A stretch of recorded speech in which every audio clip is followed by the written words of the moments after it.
शर्मा जी यहाँ पहुंचे, उनका भी हार्दिक स्वागत। ओबीसी मोर्चा जिला महामंत्री बहादुर सुरेंद्र जांगड़ा जी, जांगड़ा जी ओबीसी मोर्चा जिला महामंत्री साहब सैनी जी, गंगा पवन राम सैनी जी यहाँ पहुंचे, यहाँ पहुंचने पर हार्दिक स्वागत करते हैं, अभिनंदन। बीला सैनी जी, गोपाल सैनी, नंदा सैनी पार्षद, जगदीश सैनी जी, कुरुक्षेत्र विकास बोर्ड, गोपाल वर्मा जी प्रधान राधा, उनका भी यहाँ पहुंचने पर हार्दिक स्वागत करते हैं। प्रधान दक्षिण मुखी हनुमान मंदिर विक्की मोदी भगत जी, सतपाल सैनी उपाध्यक्ष शहरी मंडल सरकार अक्षय ऊर्जा मंत्रालय, उनका भी यहाँ पहुंचने पर हार्दिक स्वागत। स्थापक नीलकंठ मंदिर जगदीश ग्रोवर जी, प्रधान कान्हा सखा मंडल राजेश गोयल जी, विश्व हिंदू परिषद, सभी साथी यहाँ पहुंचे। ओबीसी मोर्चा जिला महामंत्री सुरेंद्र जांगड़ा जी ओबीसी मोर्चा जिला महामंत्री साहब सैनी जी, पवन जी सैन जी यहाँ पहुंचे, उनका भी यहाँ पहुंचने पर हार्दिक स्वागत करते हैं, अभिनंदन करते हैं।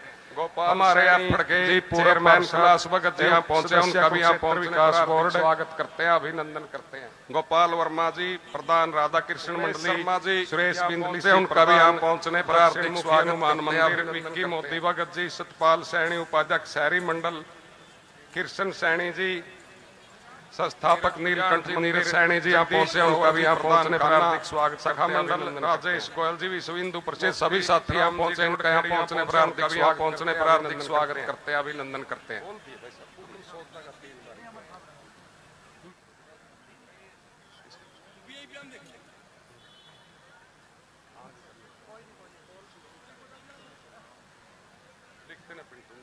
स्टेज पर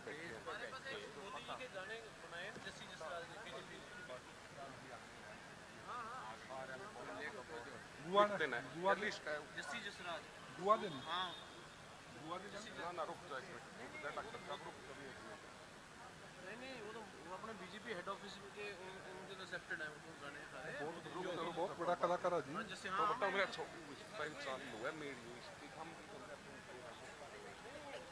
कोई नहीं प्रधान, कोई आदित्य उरा भाई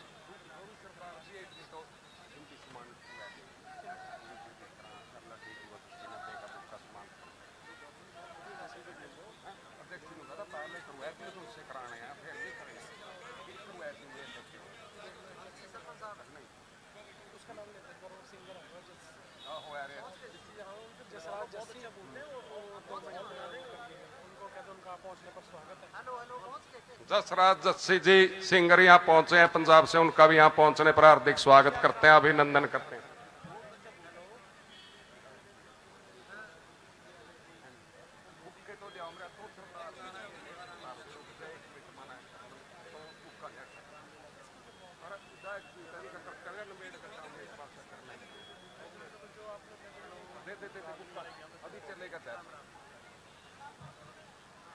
हमारे कैथल से लोकप्रिय विधायक माननीय श्री लीलाराम जी को विधानसभा प्रभारी राजेश शर्मा पिंटू जी पुष्प कुछ दे करके सम्मानित करेंगे।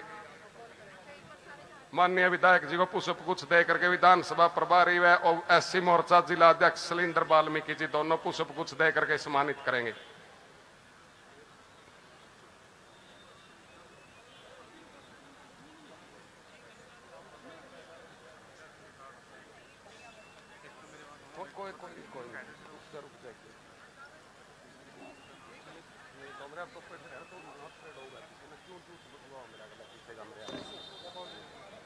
हमारे जिला के सचिव शक्ति सौदा जी और जिला सचिव हरिचंद जांगड़ा जी दोनों हमारे एफड के चेयरमैन कैलाश भगत जी को पुष्प कुछ दे करके सम्मानित करेंगे। हरिचंद जांगड़ा जी, शक्ति सौदा जी।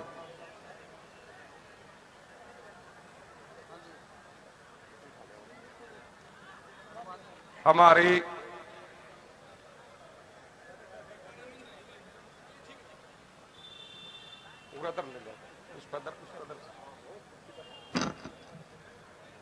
नगर परिषद चेयरमैन सुरभि गर्ग जी को रमनदीप कौर जी व ज्योति सैनी जी दोनों पुष्प कुछ दे करके सम्मानित करेंगे। कोई नहीं आने दे, आदित्य भी उड़े आवेंगे मेरे, कोई नहीं होने देव। हमारे लोकसभा प्रत्याशी नवीन जिंदल जी, राज्य मंत्री सुभाष सुधा जी जल्द ही हमारे बीच में हो गए। सभी साथी जो ये पीछे खड़े हमारे, इनसे अनुरोध है, बीच में कुर्सी खाली, आप सभी साथियों से अनुरोध है भाई अपना अपना स्थान ग्रहण करें। हाथ जोड़कर नम्र निवेदन है सभी साथियों से, जो साथी ये बाहर खड़े हैं सभी साथियों से अनुरोध है अपना अपना स्थान ग्रहण करें।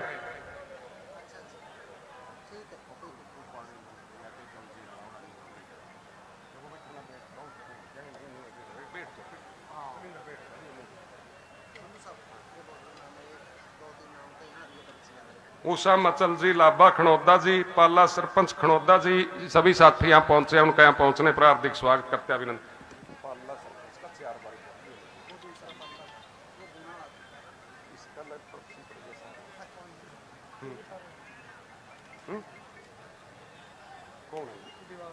सोनलाल राठी जी, छोटा राम जी, चांदी राम जी, ईश्वर चंद जी आप पहुंचे हैं, सभी का यहाँ पहुंचने पर हार्दिक स्वागत करते हैं, अभिनंदन करते हैं।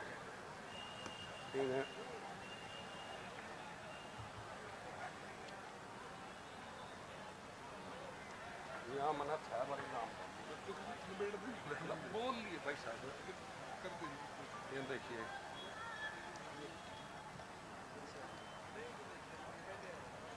श्री गुरत्याल सिंह जी, लेबर यूनियन प्रधान सुरेंद्र दिमान जी, श्री ऋषिपाल दिमान जी, मोहम्मद राम दिमान जी, सतबीर दिमान जी, ओम प्रकाश दिमान जी, सभी साथी यहाँ पहुंचे, इनका यहाँ पहुंचने पर हार्दिक स्वागत करते हैं, अभिनंदन करते हैं। राजेश पटवारी जी, संजू नगर पार्षद जी, आशीष भारतीय किसान मोर्चा राजेश पार्षद जी, राज सैनी पार्षद, रिंकू सैनी पार्षद, प्रवेश शर्मा जी पार्षद, बिल्लू जांगड़ा जी पार्षद, रोण मित्तल जी पार्षद, निरंजन सैनी जी पार्षद, सुमित गर्गनौत जी, गोपाल सैनी जी, मनोहर लाल नायक जी, विनोद सोनी जी पार्षद, सभी साथी सभी पार्षद हमारे यहाँ पहुंचे, इनका यहाँ पहुंचने पर हार्दिक स्वागत करते हैं, अभिनंदन करते हैं।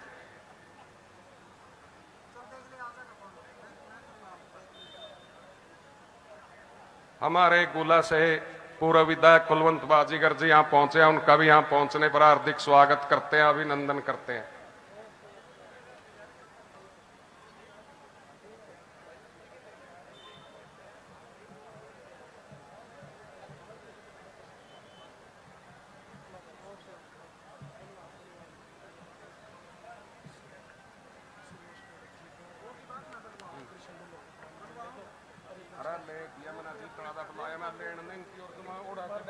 पहला लेकर नाम बुलाए नहीं तो मेरे यार जानते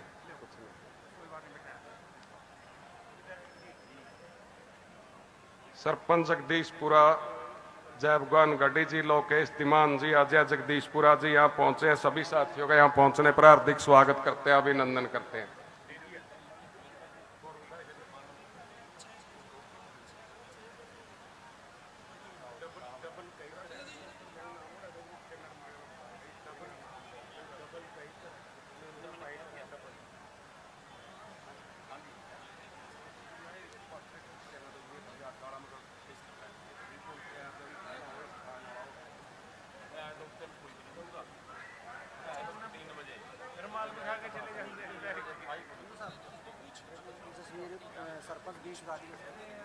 मिठू जसवीर सरपंच के ओडक 20 गाड़ियां सहित यहाँ पहुंचे हैं, उनका भी यहाँ पहुंचने पर हार्दिक स्वागत करते हैं, अभिनंदन करते हैं।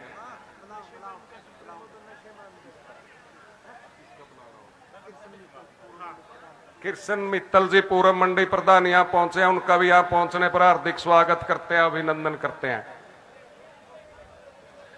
जो साथी ये पीछे खड़े हैं सभी साथियों से अनुरोध है कि अपना अपना स्थान ग्रहण करें सभी साथी।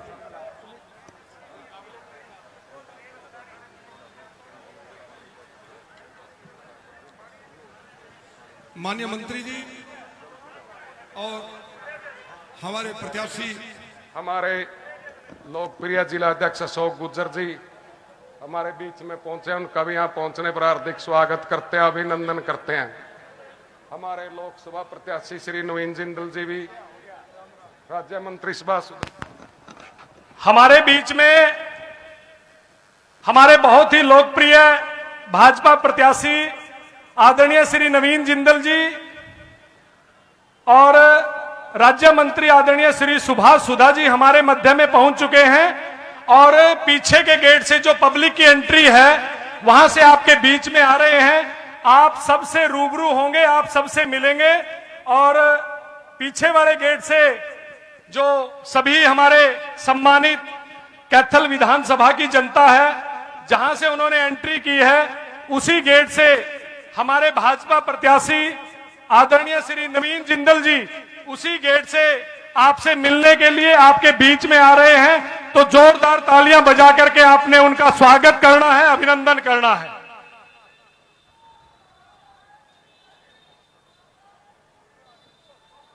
यहीं से आगे, फिर इनका यहां तो एंट्री नहीं है। और इसके साथ साथ हमारे कैबिनेट मंत्री आदरणीय चौधरी कमरपाल गुर्जर जी भी कुछ ही मिनटों में हमारे मध्य में विराजमान होंगे। हमारे विधायक श्री लीलाराम जी, हैफर्ड चेयरमैन कैलाश भगत जी, सुरेश गर्ग नोत जी, जनरल डीपी वत्स जी, सुरभि गर्ग जी, अरुण सराफ जी, भाजपा प्रदेश कार्य समिति के सभी सम्मानित सदस्यगण यहां पर पहुंच चुके हैं। सभी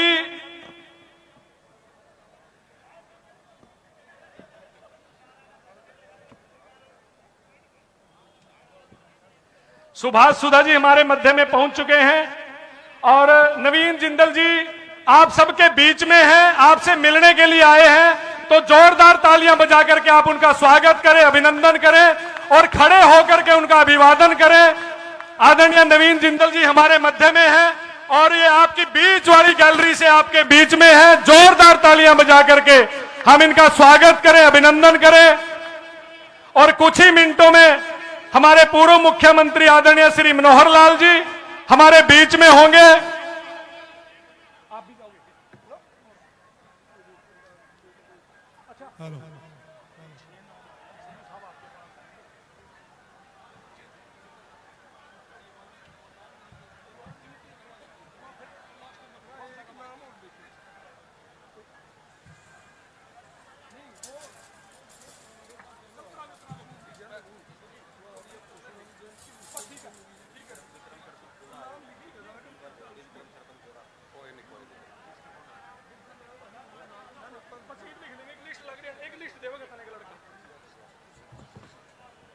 भाजपा प्रत्याशी आदरणीय श्री नवीन जिंदल जी यहां पर पहुंचे। कैथल विधानसभा के हर सम्मानित बुजुर्ग से, नौजवान साथी से, मेरी माता और बहनों से आपके बीच में आकर के, स्वयं आपके बीच में आकर के सीधा आपसे रूबरू हो रहे हैं।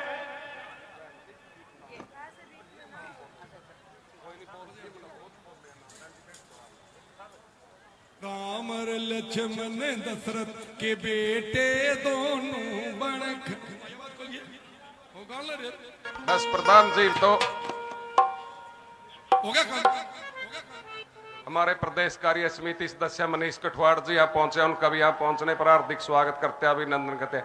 विक्रम जी सरपंच देवरा यहाँ पहुंचे, उनका भी यहाँ पहुंचने पर हार्दिक स्वागत करते हैं, अभिनंदन करते हैं।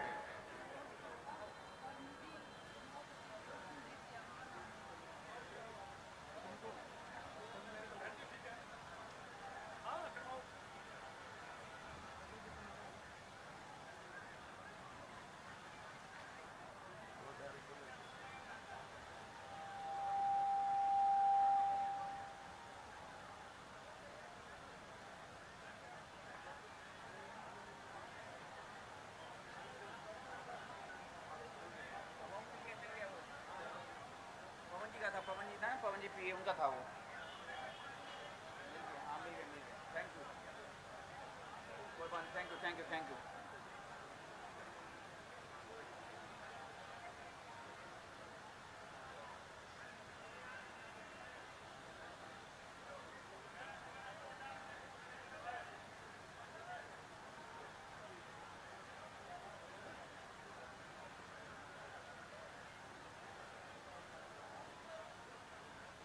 हमारे नई अनाज मंडी प्रधान राजकुमार राम कुमार गर्ग जी यहाँ पहुंचे, उनका भी यहाँ पहुंचने पर हार्दिक स्वागत करते हैं, अभिनंदन करते हैं।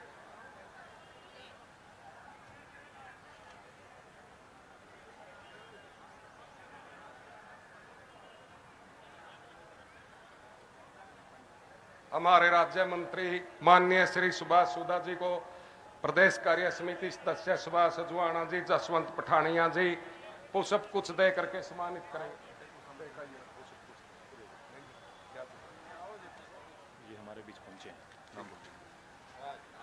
राज्य मंत्री माननीय सुभाष सुधा जी को हमारे प्रदेश कार्य समिति सदस्य व डीएनटी चेयरमैन जसवंत पठानिया जी व सुभाष चौहान जी पुष्प गुच्छ दे करके सम्मानित करेंगे।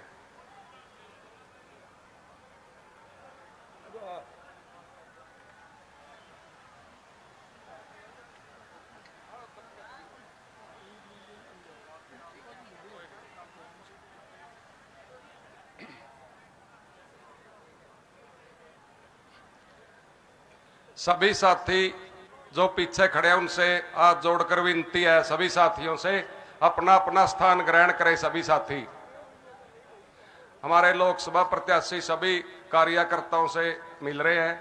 आप सभी साथी जो पीछे खड़े हैं सभी से अनुरोध, आप अपना अपना स्थान ग्रहण करें। लाभ Singh ji vice chairman block समिति, जसविंदर जी सरपंच साहब यहाँ पहुंचे, उनका भी यहाँ पहुंचने पर हार्दिक स्वागत करते हैं, अभिनंदन करते हैं। सरोज पाल रोज, निधि मलिक जिला सचिव यहाँ पहुंचे, उनका भी यहाँ पहुंचने पर हार्दिक स्वागत करते हैं, अभिनंदन करते हैं। मुल्तान नैना जी, वाल्मीकि, केदार सिंह वाल्मीकि, पालाराम वाल्मीकि, प्रीतम वाल्मीकि, किताब वाल्मीकि, महावीर वाल्मीकि, सभी साथी यहाँ पहुंचे, उनका यहाँ पहुंचने पर हार्दिक स्वागत करते हैं, अभिनंदन करते हैं। गर्जन सिंह सरपंच साहब अपनी टीम के साथ यहाँ पहुंचे, उनका भी यहाँ पहुंचने पर हार्दिक स्वागत करते हैं, अभिनंदन करते हैं।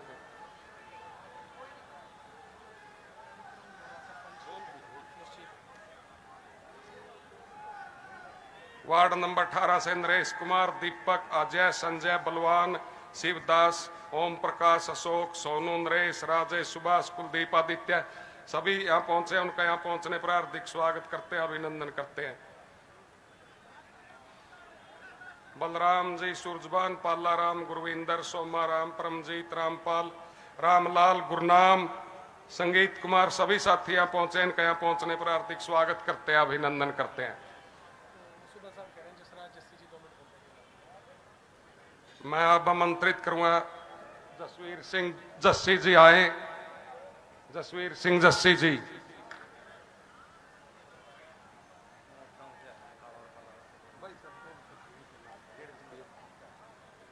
ओबीसी मोर्चा पूर्व अध्यक्ष पालाराम कश्यप जी, पाला सैनी जी, केर सिंह, कपूरा वाल्मीकि जी सभी साथी यहाँ पहुंचे, उनका यहाँ पहुंचने पर हार्दिक स्वागत करते हैं, अभिनंदन करते हैं।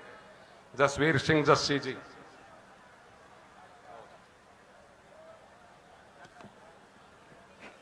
मंच ते सुशोभित हरियाणा सरकार दे सत्कारयोग मंत्री साहिबान, होर उगियां शख्सियतां अते पूरे कैथल दे विचों आए हुए पिछली एक कतार तक बैठे हुए सत्कारयोग भैनों ते भरावो, मैं आपका जस्सी जसराज कनाडा में शूटिंग कर रहा था तो हमारे कैबिनेट मिनिस्टर माननीय श्री कंवरपाल जी यहाँ पहुंचे, उनका यहाँ पहुंचने पर सभी साथियों से अनुरोध, ताली बजाकर जोरदार तालियों से स्वागत करें माननीय मंत्री जी का। सभी साथियों से अनुरोध, माननीय मंत्री जी हमारे बीच में पहुंचे।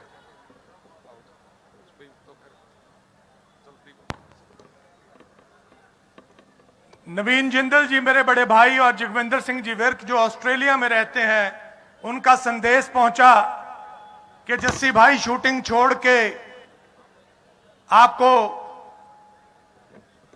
कुरुक्षेत्र और भारत में अपना योगदान देना है इस मतदान में। तो as a writer, as a singer, जो मेरा कर्तव्य था, 2 लाइनें नवीन जिंदल जी के लिए। हो आ गए हैं नवीन जिंदल, छा गए हैं नवीन जिंदल, आ गए हैं नवीन जिंदल, फिर से छा गए हैं नवीन जिंदल। 2 बार जिताया, एमपी बनाया, कुरुक्षेत्र के बेटे ने भी फर्ज निभाया। 2 बार जिताया, एमपी बनाया, कुरुक्षेत्र के बेटे ने भी फर्ज निभाया। तो तीसरी बार भी कर दो जय जयकार, केंद्र में आ रही है बीजेपी सरकार। तो तीसरी बार भी कर दो जय जयकार, केंद्र में आ रही है बीजेपी सरकार। मोदी को मिलनी है फिर से ताकत, केंद्र में मोदी को मिलनी है फिर से ताकत। राम की कृपा का करो हंस के स्वागत, अपना चमके जिंदल तो चमके भारत, चमके मोदी तो चमके भारत, चमके मोदी तो चमके भारत। अपना जीते मोदी तो जीते भारत। खुशहाली से बढ़ता ही जाए है देश, खुश ब्रह्मा है खुश हैं जी विष्णु महेश। प्रभु राम की कृपा का धारा मोदी ने भेस, प्रभु राम की कृपा का धारा मोदी ने भेस। तो तीसरी बार भी कर दो चमत्कार, केंद्र में आ रही है बीजेपी सरकार। मोदी को मिलनी है फिर से ताकत, बीजेपी का करो भाई हंस के स्वागत। अपना चमके मोदी, अपना चमके मोदी तो चमके भारत, अपना चमके जिंदल तो चमके भारत। आम सा बंदा प्रभु राम का बंदा। भाई साहब, करोड़ों के आगे जीरो लगाते लगाते थक जाओगे। मैं आज से नहीं, काफी सालों पुरानी यारी है मेरी जिंदल साहब से। इस शख्स ने कभी घमंड नहीं किया। साडे पंजाबी च कहंदे है, हो बिना सोच तो बोलिया बोल भी महंगा पै जांदा, बहुतियां आकड़ां वाला बंदा कल्ला रह जांदा। पर आकड़ नहीं है इस बंदे च, जमीन नाल जुड़ा होया शख्स नवीन जिंदल। हो आम सा बंदा प्रभु राम का बंदा, हर गऊ और गरीब की करता चिंता। परचम तिरंगा दुनिया में लहराया, आपने जिम्मेदारी दी तो है दिल से निभाया, जिम्मेदारी दी तो है दिल से निभाया। तो फिर तीसरी बार भी कर दो जय जयकार, केंद्र में आ रही है बीजेपी सरकार। आपकी तालियां और साथ चाहिए भाई। मैं अकेला, एक उंगली एक होती है भाई, 5 उंगली मुट्ठी बनती है। तो आप जनता जनार्दन हो, आपका साथ चाहिए। केंद्र में आ रही है बीजेपी सरकार, मोदी को मिलनी है फिर से ताकत। अगर मोदी को ताकत मिल रही है तो सारे ये हाथ ऊपर और एक हाथ अपने दिल पे। जो जो अपने देश को प्यार करता है, एक हाथ ऊपर एक दिल पे। मोदी को मिलनी है फिर से ताकत, बीजेपी का करो भाई हंस के स्वागत। अपना चमके जिंदल, अपना चमके जिंदल तो चमके भारत, अपना चमके मोदी तो चमके भारत, अपना चमके मोदी तो चमके भारत। आज ही दिल्ली से खुशखबरी आई है कि एक गाना मैंने और मोदी जी के लिए और उनकी जो समस्त टीम है ईमानदार लोगों की, आप हरियाणा वासियों को मैं मुबारकबाद देता हूं। अभी मैं चुनाव जोधपुर में था, कल राजस्थान में प्रचार करके आया हूं। वहां पे भी भजन लाल जी जो बिल्कुल आम व्यक्ति हैं, उनको मुख्यमंत्री बनाया है। बीजेपी में ही संभव है कि जमीन से जुड़ा शख्स जो भी मेहनत करेगा मोदी जी भेदभाव नहीं करते। यहां राहुल गांधी नहीं कि जवाहरलाल नेहरू, फिर इंदिरा गांधी, फिर राजीव गांधी, संजय गांधी, सोनिया गांधी, राहुल गांधी, प्रियंका गांधी, यहां नहीं चलता। यहां पर जो भी मेहनत करता है उसको मौका मिलता है। भाई मोदी है अपना लीडर, मोदी के होते क्या डर, मोदी है अपना लीडर, मोदी के होते क्या डर, मोदी के भाई संग संग तो हम भी चलेंगे ये डगर। तो हमने भी देश सेवा की, देश सेवा की, देश सेवा की कसम है ली, क्योंकि अपनी पार्टी बीजेपी, अपनी पार्टी बीजेपी, अपनी पार्टी बीजेपी, भाई अपनी पार्टी बीजेपी तो जीतेगी भाई, जीतेगी भाई बीजेपी, जीतेगा अपना मोदी, जीतेगा अपना मोदी, जीतेगी भाई बीजेपी। मोदी जिंदाबाद, जिंदाबाद बीजेपी, मोदी जिंदाबाद, जिंदाबाद बीजेपी। इतनी हाजिरी कबूल कीजिएगा। भाई साहब का कल संदेशा आया था, आज आपने इतना सत्कार दिया, मान दिया। एक एक शख्स, भाई साहब एक ही पंजाबी जी का गल कहना, आप दिवाली मनाते हो, दिवाली में जब हम दिए जलाते हैं तो सिर्फ एक ही तीली से एक दिया या मोमबत्ती जलाते हैं, उसी मोमबत्ती से समस्त आंगन में और छत पे दिए और मोमबत्तियों का पूरी रोशनी फैल जाती है, फैल जाती है। तो मोदी जी खुद इस देश के लिए 73 साल की उम्र में एक जवान लड़के की तरह, जवान भारतवासी की तरह जल रहे हैं। अगर आपको भी वो रोशनी पहुंच रही है तो यहां से अपने गांव, शहर, कस्बों में जाकर मोदी जी के लिए, नवीन जिंदल जी के लिए और समस्त भारत के लिए प्रार्थना कीजिएगा। और वो मोमबत्ती जो आपके हृदय में यहां से जली है उसके चानन सारे पासे कर दो। बस यही बेनती है जी। वाहिगुरु जी दा खालसा, वाहिगुरु जी दी फतेह। भले सोनेहाल। जय जय श्री राम, जय जय श्री राम। धन्यवाद। हमारी पूर्व राज्य मंत्री श्रीमती कमलेश टांडा जी यहाँ पहुंचे हैं। उनका भी यहाँ पहुंचने पर हार्दिक स्वागत करते हैं, अभिनंदन करते हैं। स्वागत के क्रम में आगे भाई एक बार जानते हो इन बच्चों को, झंडे लेके जानते हो, एक बार ऊपर जाऊंगे तो सारे। मैं 2 लाइनें देशभक्ति की गा रहा हूं, उसके बाद यहाँ से मैं एक गीत गाऊंगा। भाई आवाज आओगी, खोलो। मेरा रंग दे बसंती चोला, मेरा रंग दे बसंती चोला, मेरा रंग दे बसंती चोला, मेरा रंग दे बसंती चोला, भाई रंग दे, मेरे रंग दे, मेरा रंग दे बसंती चोला, मेरा रंग दे बसंती चोला।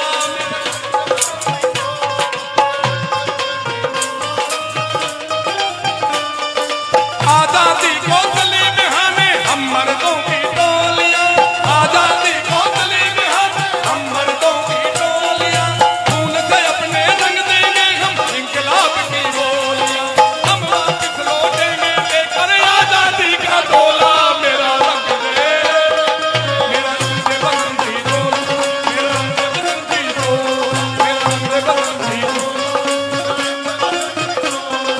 ये वो तोला है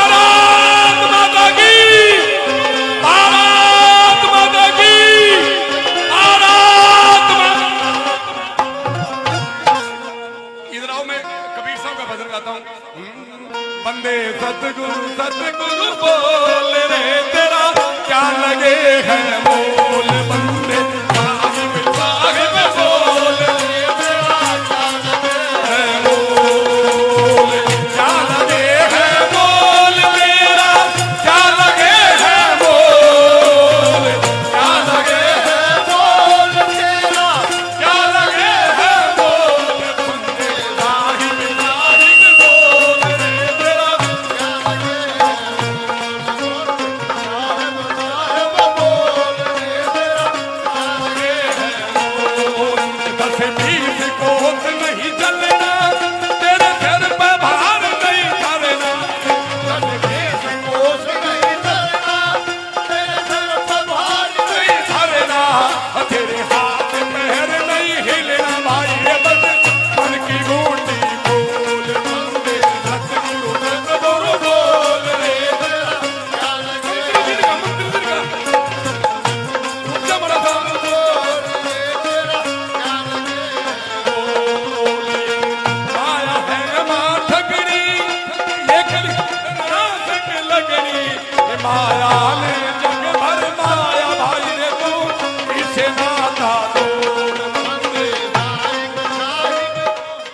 भाई अनाउंसर का आदेश है, मंत्री जी उससे बड़ा उसका आदेश है। भाई मंत्री जी ने कहा था, मरने के गुस्से हो गए, मंत्री जी ने कहा था।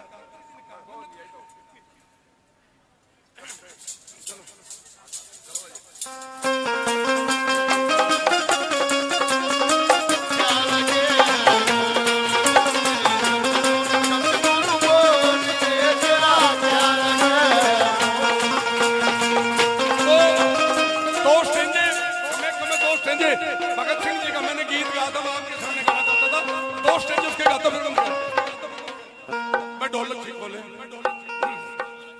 मेरे सो भगत सिंह की माँ भगत सिंह से जब बताते कि बेटा ये जब तक जिंदगी है, जब तक जहान है, और मरने के बाद तेरे को लोग याद करेंगे। कैसे? मेरे सो पड़े मुसीबत बेटा तेरे उम्र जवान में और भगत सिंह कदे जी का राजा तेरा बंद मकान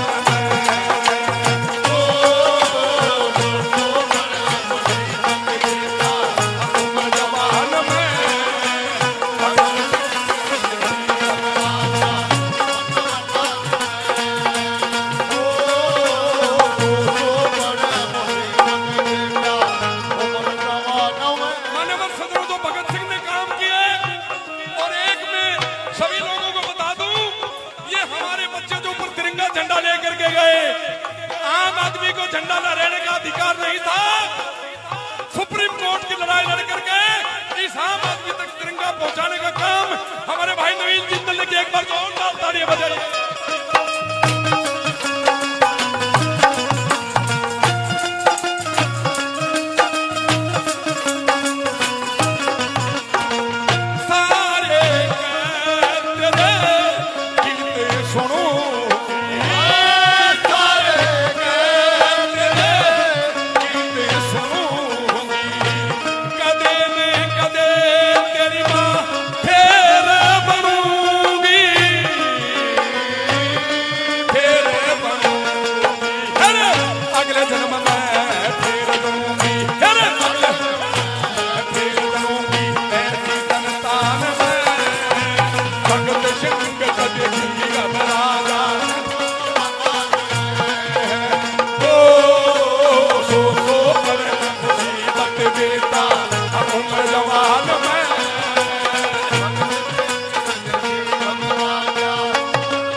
लोग याद करते हैं, तब माँ ने कहा था बेटा हिंदुस्तान तेरे को याद करेगा। भगत सिंह कैसे?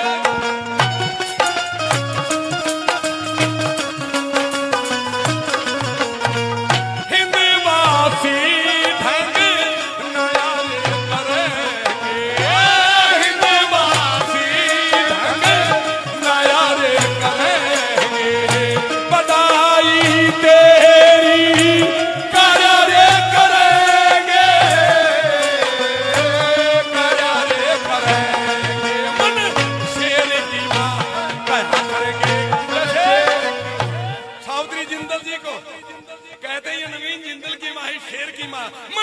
शेर की माँ कहना करेंगे इस हिंदुस्तान में। भगत सिंह जी का राजा बंद मकान में बड़े मुसीबत गिरता उम्र जवान में।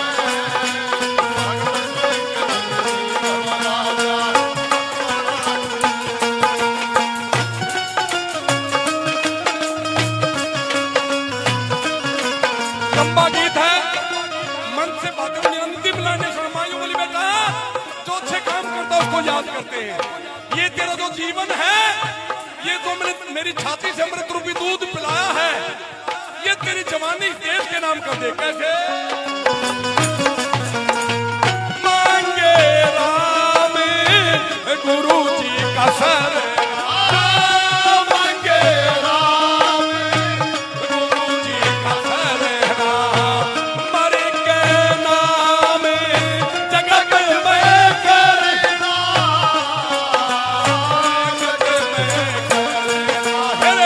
एक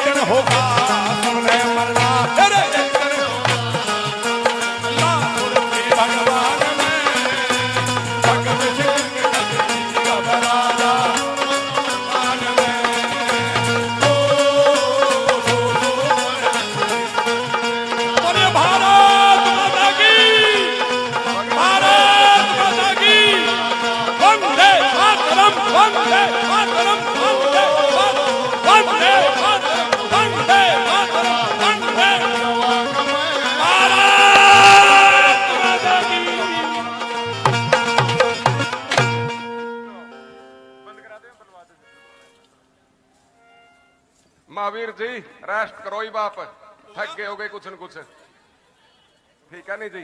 अब मैं आमंत्रित करूंगा सुरेश गर्गनौत जी आए और अपने विचार रखे। माननीय सुरेश गर्गनौत जी,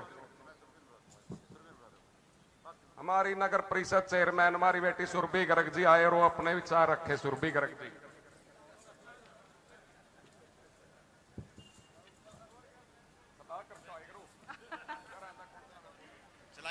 भारत माता की, सिर्फ महिलाओं की आवाज है। भारत माता की, भारत माता की। बहुत बहुत शुक्रिया। परम आदरणीय हमारे लोकसभा प्रत्याशी श्री नवीन जिंदल जी का यहाँ बहुत बहुत स्वागत करती हूँ, अभिनंदन करती हूँ।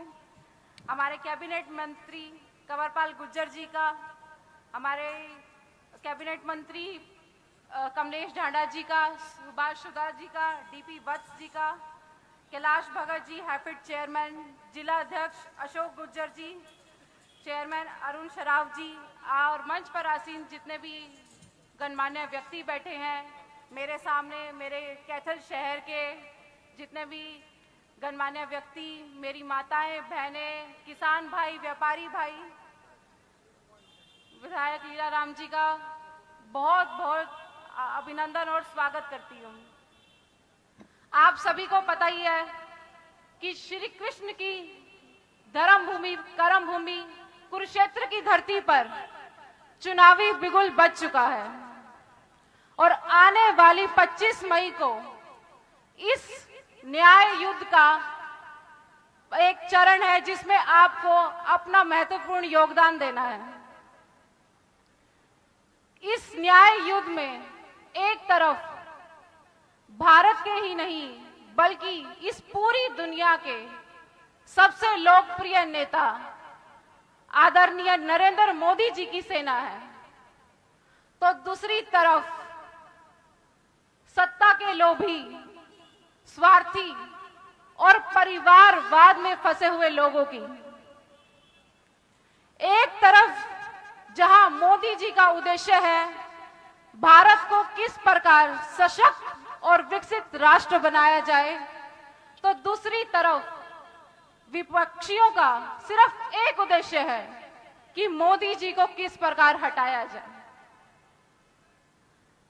एक तरफ जहां मोदी जी रामलला के लिए संघर्ष करते हैं, वहीं दूसरी तरफ ऐसे लोग हैं जो रामलला की प्राण प्रतिष्ठा का निमंत्रण तक ठुकरा देते हैं।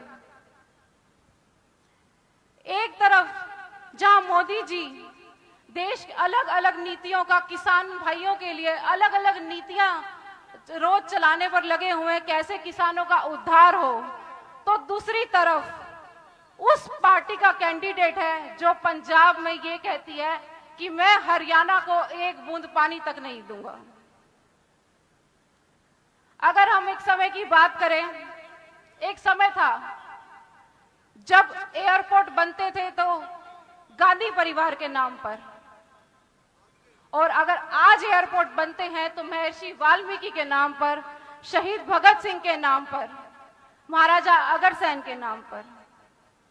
कॉलेज बनते थे राजीव गांधी के नाम पर या गांधी परिवार के नाम पर, आज बनते हैं भगवान परशुराम के नाम पर।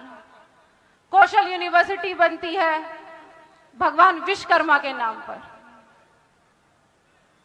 अगर पहले कॉलेज कोई भी कुछ बनता था, कोई भी नई चीज शुरू होती थी तो सिर्फ गांधी परिवार के नाम पर, और आज ऐसे ऐसे महापुरुषों के नाम पर।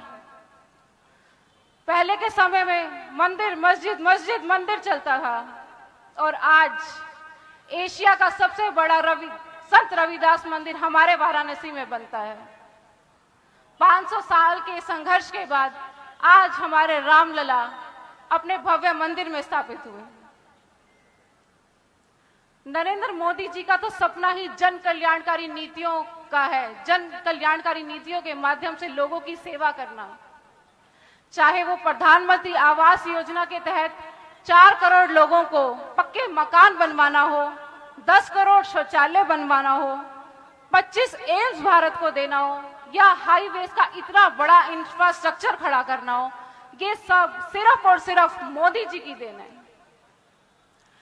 और महिलाओं की अगर बात करूं तो बड़े गर्व होता है मुझे ये कहकर कि मैं उस देश में रहती हूं जिस देश के प्रधानमंत्री परम यशस्वी आदरणीय श्री नरेंद्र मोदी जी हैं, जो महिलाओं के लिए इतना सोचते हैं। न जाने कितनी नीतियां उन्होंने महिलाओं के लिए बनाई है, और उससे भी ऊपर लोकसभा और विधानसभा में महिला को आरक्षण देकर तो उन्होंने ये साबित कर दिया कि जितना अधिकार देश चलाने का पुरुषों का है, उतना ही अधिकार महिलाओं को भी देश चलाने का है। एक बार मेरी नारी शक्ति से कहूंगी, जोर से नारा लगा दे, नारी शक्ति, नारी शक्ति। आपकी आवाज ऐसी होनी चाहिए कि यहाँ बैठे पुरुषों तक को कमी को ना रखे। महिलाएं थोड़ी संख्या में कम है, पर आवाज ऐसी हो पुरुषों के मुकाबले की, नारी शक्ति, नारी शक्ति। बहुत बहुत शुक्रिया। नरेंद्र मोदी जी का तो सपना ही ये है कि 2047 तक भारत को विकसित और सशक्त राष्ट्र बनाया जाए। ऐसे ही हम भी अपने 1.5 वर्ष के कार्यकाल में हर जगह विकास कार्य लगवाने में लगे हुए हैं। आप देखेंगे शहर की 36 बिरादरी की धर्मशालाएं, चौपाल, सभी का नवीनीकरण चल रहा है या पूरा हो चुका है। 300 से ज्यादा टेंडर लग चुके हैं, और भी आपको विश्वास दिलाती हूं कि आगे आने वाले समय में विकसित कैथल की कोई सीमा नहीं रहेगी। और आपको कहना चाहूंगी कि अगर आप चाहते हैं कि ये विकास का पहिया ऐसा ही चलता रहे और ऐसे ही विकसित भारत का संकल्प हमारा और दृढ़ होता रहे, तो हमें मोदी जी को ताकत देनी है। और ये ताकत कैसे आएगी? कैथल शहर श्रद्धालुओं का शहर है। यहाँ राम भक्त भी हैं और श्याम भक्त भी। जिस श्रद्धा से आप लोगों ने 22 जनवरी को अपने घरों में जिस श्रद्धा से दिए जलाए, जिस विश्वास के साथ अपने घरों को जगमग किया, आप लोगों से विनती करती हूँ कि उसी विश्वास के साथ आने वाली 25 मई को आपने कमल का बटन दबाकर अपने पूरे राष्ट्र को जगमग करना है। ऐसा संकल्प मैं आप लोगों से चाहती हूँ।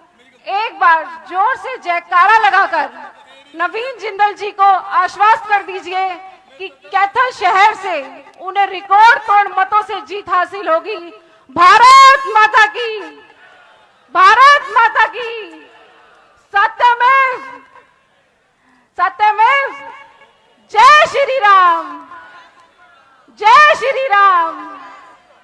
वंदे वंदे वंदे। बहुत बहुत शुक्रिया जी। बिल्कुल 4 जून को हम सब यही इकट्ठा होके जब एक बार फिर से दिवाली मनाएंगे और जय घोष के नारे लगाएंगे। जय श्री राम।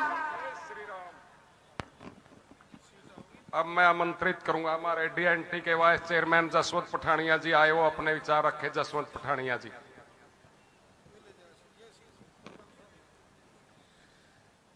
मंच पर बहुत ही आदरणीय हमारे हरियाणा सरकार में मंत्री कंवरपाल जी, हमारे लोकसभा के प्रभारी हरियाणा सरकार में मंत्री सुभाष जी, हम सुभाष सुधा जी, हमारे कैथल के बहुत ही लोकप्रिय विधायक भाई लीलाराम जी, हमारी कलैत से विधायिका पूर्व मंत्री श्रीमती कमलेश डांडा जी, हमारे कैथल की चेयरपर्सन सुरभि गर्ग जी, वह पूरा का पूरा सम्मानित मंच, और यहाँ पर आए हुए मेरे बुजुर्गों, नौजवान भाइयों और मेरी आवाज सुन रही मेरी माता और बहनों, आज चुनाव का टाइम है। ये कुरुक्षेत्र की भूमि, एक साइड में पांडव हैं, एक साइड में कौरव हैं। तो मित्रों, एक साइड में राष्ट्रवादी लोग हैं और एक साइड में परिवारवादी लोग हैं। फैसला आप लोगों ने करना है। तो मैं ये बात कहना चाहता हूं, हमारे आदरणीय प्रधानमंत्री नरेंद्र मोदी जी, ये चुनाव सिर्फ देश का चुनाव है और देश किसके हाथों में सुरक्षित है ये फैसला आपने करना है। मैं एक बात कहना चाहता हूं आदरणीय हमारे नेतागण से कि आज राष्ट्रवाद, आज हमारा देश राष्ट्रवाद के दौर से गुजर रहा है। राष्ट्रवाद मुस्कुरा भी रहा है, क्यों न मुस्कुराए। धारा 370 को तोड़ा है मित्रों। धारा 70 कोई आम धारा नहीं थी। धारा 370 बहुत ही बदनाम धारा थी, बहुत ही खतरनाक धारा थी। इतनी खतरनाक धारा कि 45,000 लोगों ने इसके लिए कुर्बानी दी है। तो मित्रों, आज देश हमारा आगे बढ़ रहा है और 25 मई का दिन हमारे लिए मित्रों ऐतिहासिक दिन है। 25 मई का जो दिन है, देश की तकदीर कैसे हो, देश की तस्वीर कैसे हो, ये आपका फैसला करने का दिन है। तो मित्रों, मैं कहना चाहता हूं 25 तारीख हमारे लिए ऐतिहासिक दिन है। हम सुबह नहा धो करके अपने पोलिंग बूथ पर जाएं और वहां पर आप जय श्री राम का नारा लगाते हुए आराम से कमल के फूल का बटन दबा देना और कमल के फूल का बटन दबा के जब 4 जून को वोटों की गिनती होगी, हम टीवी के आगे बैठे हुए होंगे और जब कुरुक्षेत्र लोकसभा का जिक्र आएगा तो उसमें टेलीविजन के डिब्बे में हमारा नवीन मुस्कुराता हुआ चेहरा और कमल का फूल खिलता हुआ नजर आए। तो इस प्रकार मेरा निवेदन। तो मित्रों, हमारे बीच में बहुत सारे वक्ता हैं, अपनी अपनी बात रखेंगे। मैं एक बार फिर आप सभी लोगों को बधाई देता हूं। वंदे मातरम, भारत माता की जय।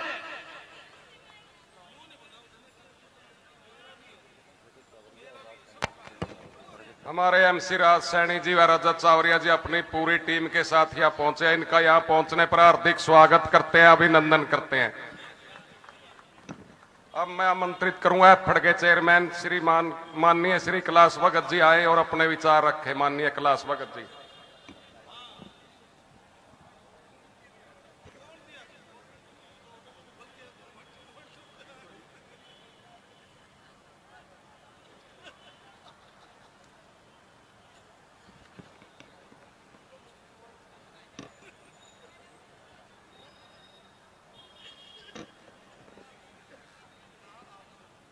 भारत माता की, भारत माता की। आज हमारे बीच में हमारे मेंबर पार्लियामेंट के लिए नवीन जिंदल जी,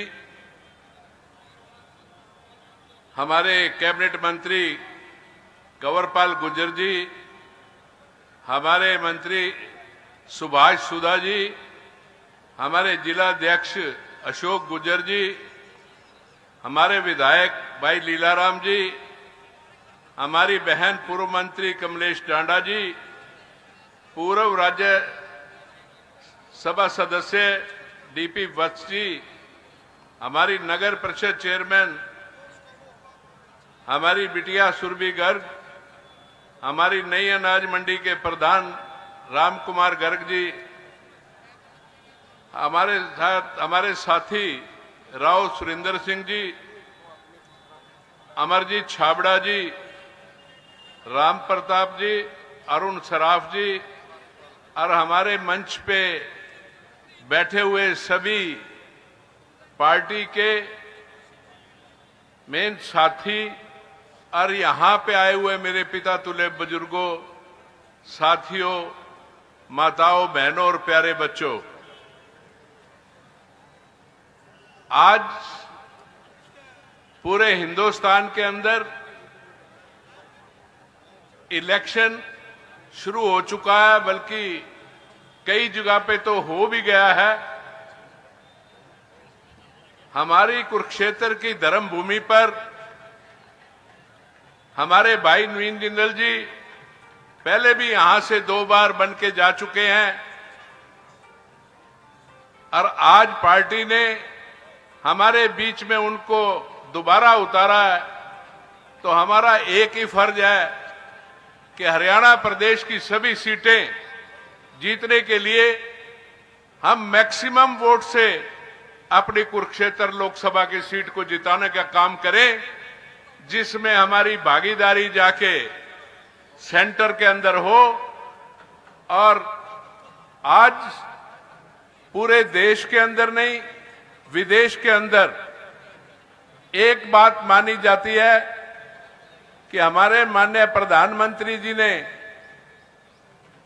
जहां हम जाया करते थे, जहां कोई नहीं पूछा करता था, वहां आज सबसे पहले भारतीयों को पूछा जाता है।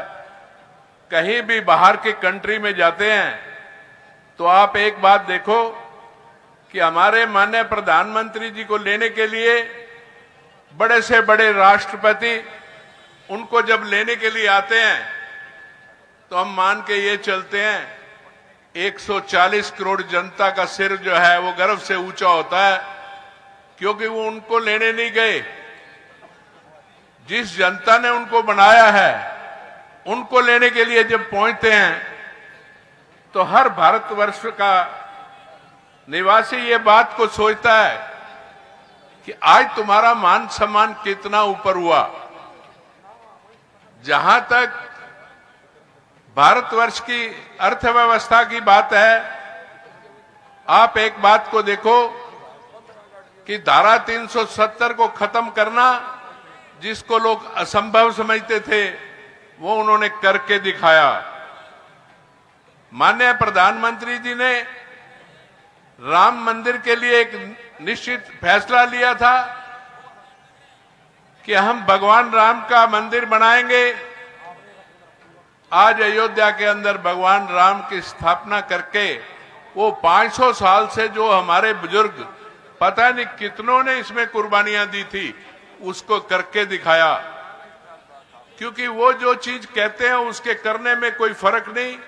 उन्होंने पहले दिन से एक बात कही थी कि हमारी भावनाएं सिर्फ एक हैं कि अंतिम जो गरीब से गरीब आदमी है, सबसे पहले उस तक हर सुविधा पहुंचे, और उसको पहुंचाने का काम पूर्णतः रूप के अंदर हिंदुस्तान के अंदर किया गया।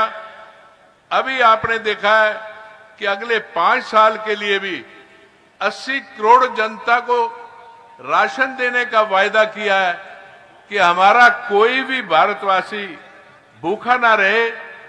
और उसी कड़ी के अंदर हमारे माननीय मनोहर लाल जी ने पिछले 9.5 वर्ष के अंदर पूरे हरियाणा प्रदेश के अंदर और हमारी पूरी कैबिनेट ने दिन रात काम करके हर गरीब तक, हर किसान तक हर सुविधा पहुंचाने का काम किया।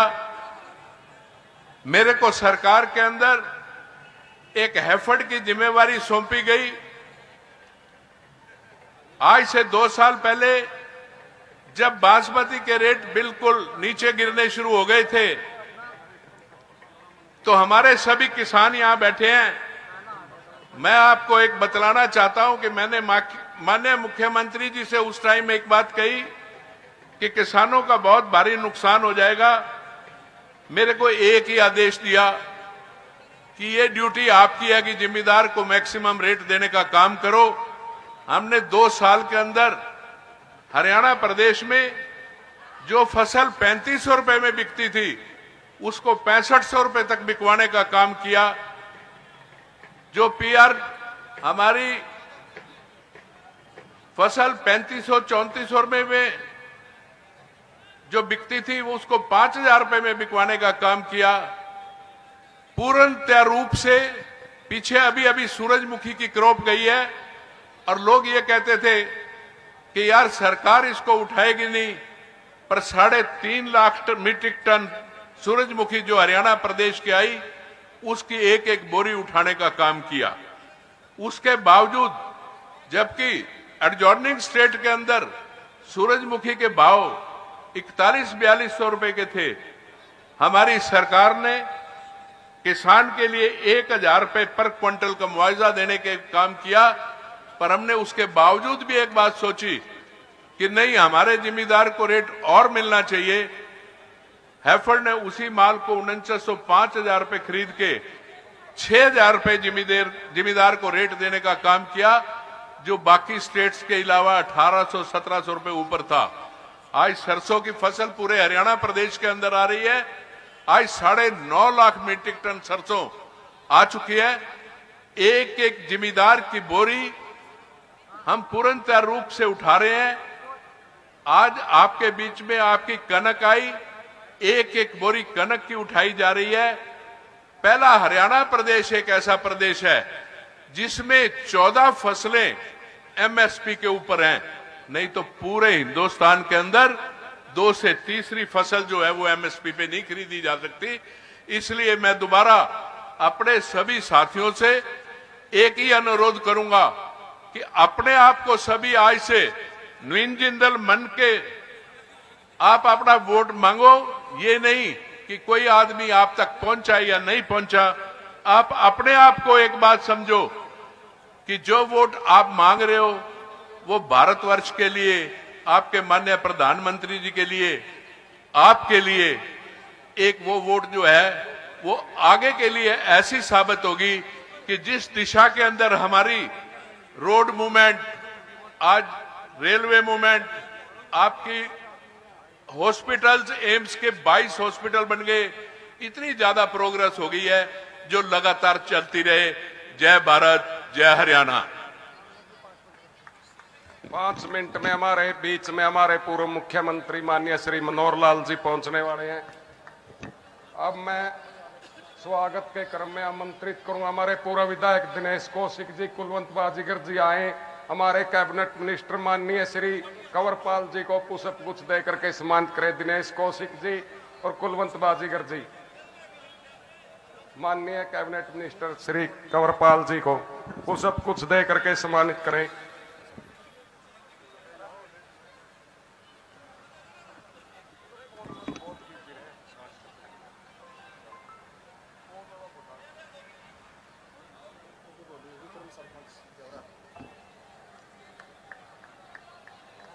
ताली बजा करके हमारे पूर्व मुख्यमंत्री हमारे बीच में पहुंच चुके हैं। और अच्छा, विक्रम सरपंच द्योरा अपना पूरी टीम के साथ यहाँ पहुंचे हैं। उनका यहाँ पहुंचने पर और उनकी टीम का दिल की गहराइयों से धन्यवाद करते हैं।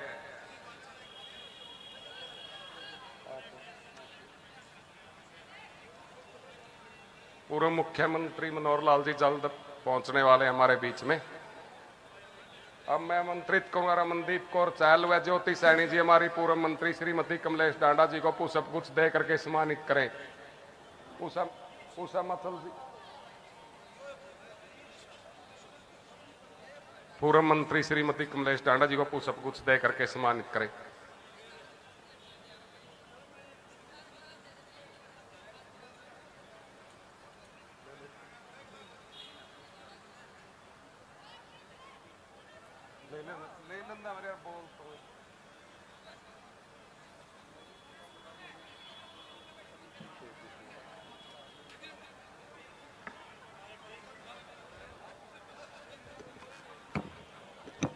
हमारे जो साथी ये गेट के पास खड़े हैं, इनसे हाथ जोड़कर विनती है सभी साथी अपना अपना स्थान ग्रहण करें।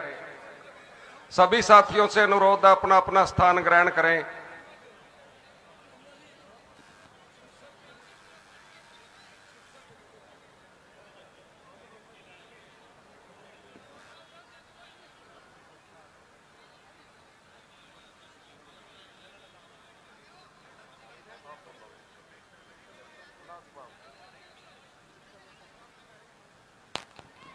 हमारे पूर्व मुख्यमंत्री जल्दी हमारे बीच में होंगे।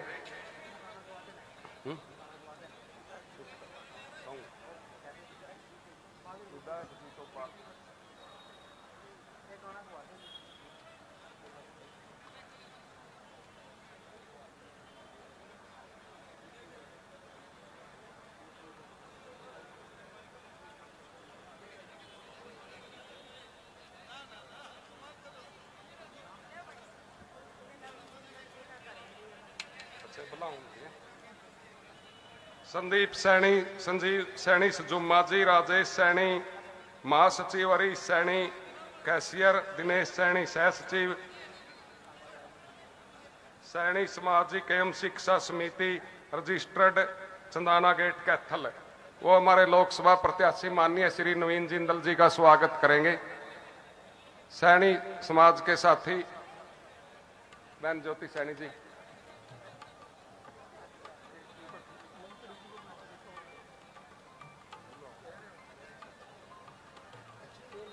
हमारे सैनी समाज के साथी हमारे लोकसभा प्रत्याशी श्री नवीन जिंदल जी को पुष्प कुछ दे करके सम्मानित।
अब मैं आमंत्रित करूंगा पूर्व विधायक माननीय श्री दिनेश कौशिक जी आए और अपने विचार रखे।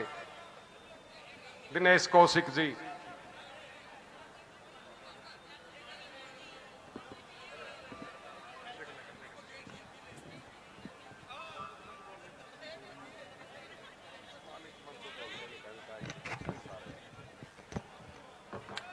आदरणीय श्री नवीन जिंदल जी, जो कि हमारे प्रत्याशी हैं, 2 बार सांसद रह चुके हैं और तीसरी बार सांसद बनने जा रहे हैं। आदरणीय श्री कंवरपाल गुर्जर जी, कैबिनेट मिनिस्टर। आदरणीय श्री सुभाष सुधा जी, राज्य मंत्री। आदरणीय श्रीमती कमलेश ढांडा जी, विधायक। आदरणीय कैथल के विधायक, हमारे साथी, बहुत ही प्रिय साथी। आदरणीय जिला अध्यक्ष जी श्री अशोक गुर्जर जी, आदरणीय सम्मानित मंच और सभी साथियों, आदरणीय माताओं, बहनों और नौजवान साथियों, आज आप जानते हैं कि 25 मई जो कि वोटों का एक पर्व है, राष्ट्रीय पर्व इसको कह सकते हैं, क्योंकि इसी दिन राष्ट्र की सरकार को चुनने जा रहे हैं हम सब लोग। और आदरणीय मोदी जी का जो 400 पार का नारा है, उस नारे को हमने चरितार्थ करना है, पूरा करना है। उसी उपलक्ष्य में हम सब लोग आज कैथल हल्के की इस रैली में यहां पहुंचे हैं। और आदरणीय हमारे पूर्व मुख्यमंत्री श्री मनोहर लाल जी का उनका उद्बोधन सुनने के लिए हम यहाँ एकत्रित हुए हैं, और नवीन जिंदल जी की प्रार्थना सुनने के लिए कि उनको ये वोट, एक एक वोट दी जाए, इसलिए भी हम यहाँ एकत्रित हुए हैं। मैं आपका ज्यादा समय तो नहीं लूंगा, लेकिन केवल एकमात्र बात ये कहना चाहूंगा, अपील करना चाहूंगा कि हम सबको एक एक वोट का सदुपयोग 25 मई को करना है। और आदरणीय नवीन जिंदल जी, जिनको आप सब लोग बहुत लंबे अरसे से जानते हैं, हमने भी इनके साथ लंबे टाइम तक, लंबे समय तक काम किया है, और घर घर में इनकी पहुंच है। आप पुराने समय को याद कर सकते हैं, चाहे वो किसी भी प्रकार की आंखों का कैंप हो, चाहे वो किसी भी प्रकार की शादियों में मदद की बात हो, चाहे मेडिकल एड की बात हो, और किस भी तरह से सामाजिक कोई भी कार्य हो, उन सभी कार्यों में नवीन जिंदल जी की भागीदारी रही है। हम सबको ये याद है।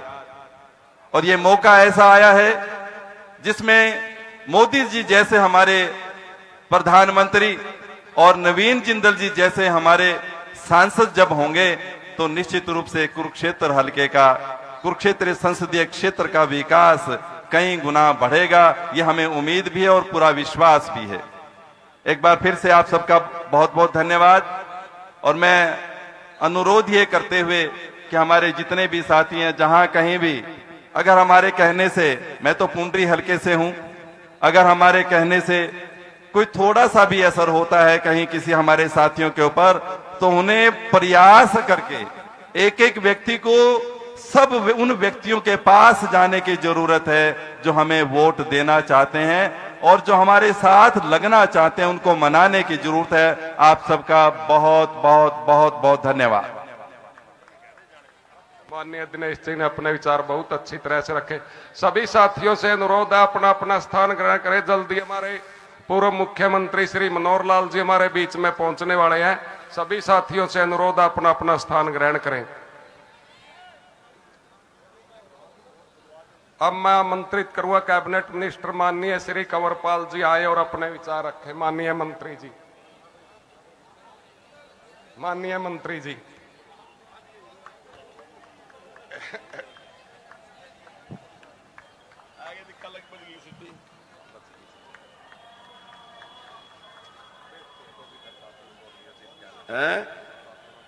हमारे बहुत ही लोकप्रिय उम्मीदवार भाई नवीन जिंदल जी, हमारे मंत्री आदरणीय सुभाष सुधा जी, हमारे बहुत ही लोकप्रिय विधायक श्री लीलाराम जी, पूर्व मंत्री श्रीमती कमलेश डांडा जी, हमारे राज्यसभा से सांसद रहे श्री डीपी वत्स जी, हमारे चेयरमैन रहे कैलाश भगत जी, हमारी नगरपालिका की चेयरमैन सुरभि गर्ग जी, पूर्व विधायक दिनेश कौशिक जी, पूर्व विधायक तेजवीर जी, हमारे जिला के अध्यक्ष अशोक गुज्जर जी, पूर्व विधायक कुलवंत बाजीगर जी, राव सुरेंद्र सिंह जी, सुरेश नौत जी और उपस्थित सभी भाइयों और बहनों, आज ये कार्यक्रम भाई नवीन जिंदल जी के लिए, उनको यहां से सफल बनाने के लिए और नरेंद्र मोदी जी को देश का प्रधानमंत्री बनाने के लिए आज के इस कार्यक्रम का आयोजन किया गया है। भाइयों, इन 10 साल में नरेंद्र मोदी जी ने जो काम इस देश के लिए किए और पिछले 9.25 साल में हरियाणा सरकार ने जिस निष्पक्षता के साथ सारे काम हरियाणा में किए, वो सारे भाइयों आपके सामने। और आज हमने फैसला करना है कि किस प्रकार की सरकार हमने देश में बढ़ानी है।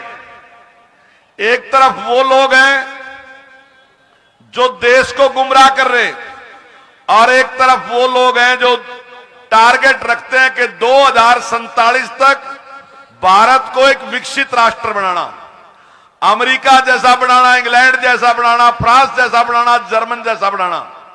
और भाइयों, ये जो वादे हैं ये कोई हवा में किए गए वादे नहीं हैं। अभी जो दुनिया के बड़े आर्थिक विशेषज्ञ हैं उन्होंने एक बात कही कि 2027 तक, भाइयों 27 दूर नहीं है, ये तो 2-3 साल बाद ही 27 आने लग रहा। उन्होंने कहा कि 2027 तक भारत दुनिया की तीसरी सबसे बड़ी आर्थिक ताकत होगा। आज हम उस स्पीड से तरक्की करने लग रहे। और भाइयों, जो हमारी विकास दर है वो आज दुनिया में सबसे ज्यादा है, 8.7 हमारी विकास दर है, जबकि हमारे मुकाबले में चाइना की 4.5 है, अमेरिका की 2.5 है, इंग्लैंड की 1.25 है। इस गति के साथ जो है आज देश तरक्की करने लग रहा। भाइयों, आप अपने आप बैठकर विचार कर सको कि अगर इसी स्पीड से देश तरक्की करता रहा, भले ही आज अमेरिका से पीछे हैं, फ्रांस से पीछे हैं, जर्मन से पीछे हैं, लेकिन अगर इसी स्पीड से तरक्की करता रहा तो कोई संशय इस बात में नहीं है कि 2047 में हिंदुस्तान दुनिया की ताकत होगा। भाइयों, आपने कई बार सुना कि यूक्रेन रूस की लड़ाई हरी, हम बच्चे लेकर आए वहां से। अभी आपने अमेरिका की एक प्रेस सुनी होगी जहां वहां के राष्ट्रपति ने एक बात स्वीकार करी। मुख्यमंत्री जाएंगे है जी, हमारे पूर्व मुख्यमंत्री आदरणीय श्रीमान मनोहर लाल जी हमारे बीच में पहुंच चुके हैं। मैं अपनी ओर से, आप सबकी ओर से, मंच की ओर से उनका हार्दिक अभिनंदन और हार्दिक स्वागत करता हूं। भारत माता की, भारत माता की। आयो तो बोल लेना रहता ना। नमस्ते जी, नमस्ते। मनोहर लाल जी को जय श्री राम, मनोहर लाल जी को जय श्री राम। भारत माता की, भारत माता की।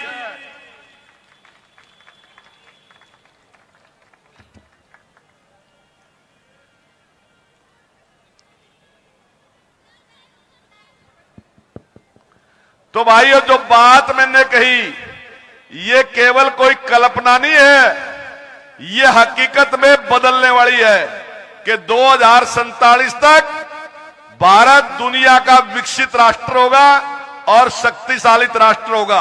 अभी मैं प्रेस की बात कह रहा था, अभी अमेरिका ने इस बात को कहा है कि रूस जो है यूक्रेन के ऊपर परमाणु हमला करने वाला था, लेकिन मोदी जी के हस्तक्षेप की वजह से रूस ने वो हमला किया नहीं। तो भाइयों, आप विचार करके देखो, आज से 10-20 साल, 20-30 साल पहले रूस हमें बताया कर रहा था हमें क्या करना क्या नहीं करना, अमेरिका हमें बताया कर रहा था क्या करना क्या नहीं करना। आज हिंदुस्तान इतना ताकतवर है, वो रूस की बांह पकड़गा, उसका हाथ पकड़गा कहे कि ये काम नहीं करना, उसको रोकने की ताकत जो है वो आज हिंदुस्तान के पास है। ये कोई छोटी बात नहीं। भाइयों, आज ये जिस प्रकार से गलतफहमियां पैदा कर रहे, कभी कहे जी हम तो संविधान ने खत्म कर देगी अगर बीजेपी की 400 सीटें आएंगी, फिर कहें कि लोकतंत्र को खत्म कर देंगे। भाइयों, अगर ये लोकतंत्र की रक्षा की ना, तो भाइयों हमारे पूर्वजों ने की। जिस टाइम श्रीमती इंदिरा गांधी ने इमरजेंसी लगाई, इमरजेंसी का कोई कारण नहीं था। जो बड़ी उम्र के लोग हैं उन्हें पता कि कोर्ट ने उनके चुनाव को निरस्त कर दिया था। यही कारण था, देश में कोई समस्या नहीं थी, लेकिन इमरजेंसी लगा दी। 85,000 लोग जो दूसरी पार्टियों के थे उनको जेल में डाल दिया। लेकिन आपको इस बात का पता नहीं होगा कि उन 85 में से 80 हम थे, जनसंघ के लोग थे और आरएसएस के लोग थे। हमने बलिदान दिया, हमने देश के लोकतंत्र की रक्षा की। और भाइयों, गूगल पे सर्च कर लियो और देख लियो, कांग्रेस ने इतने लंबे टाइम तक राज किया, लेकिन कांग्रेस ने कभी सरकार नहीं चलन दी विपक्ष की। हर एक जगह 356 का इस्तेमाल करके सरकार को तोड़ दिया। कोई भी सरकार ने टाइम पूरा नहीं किया।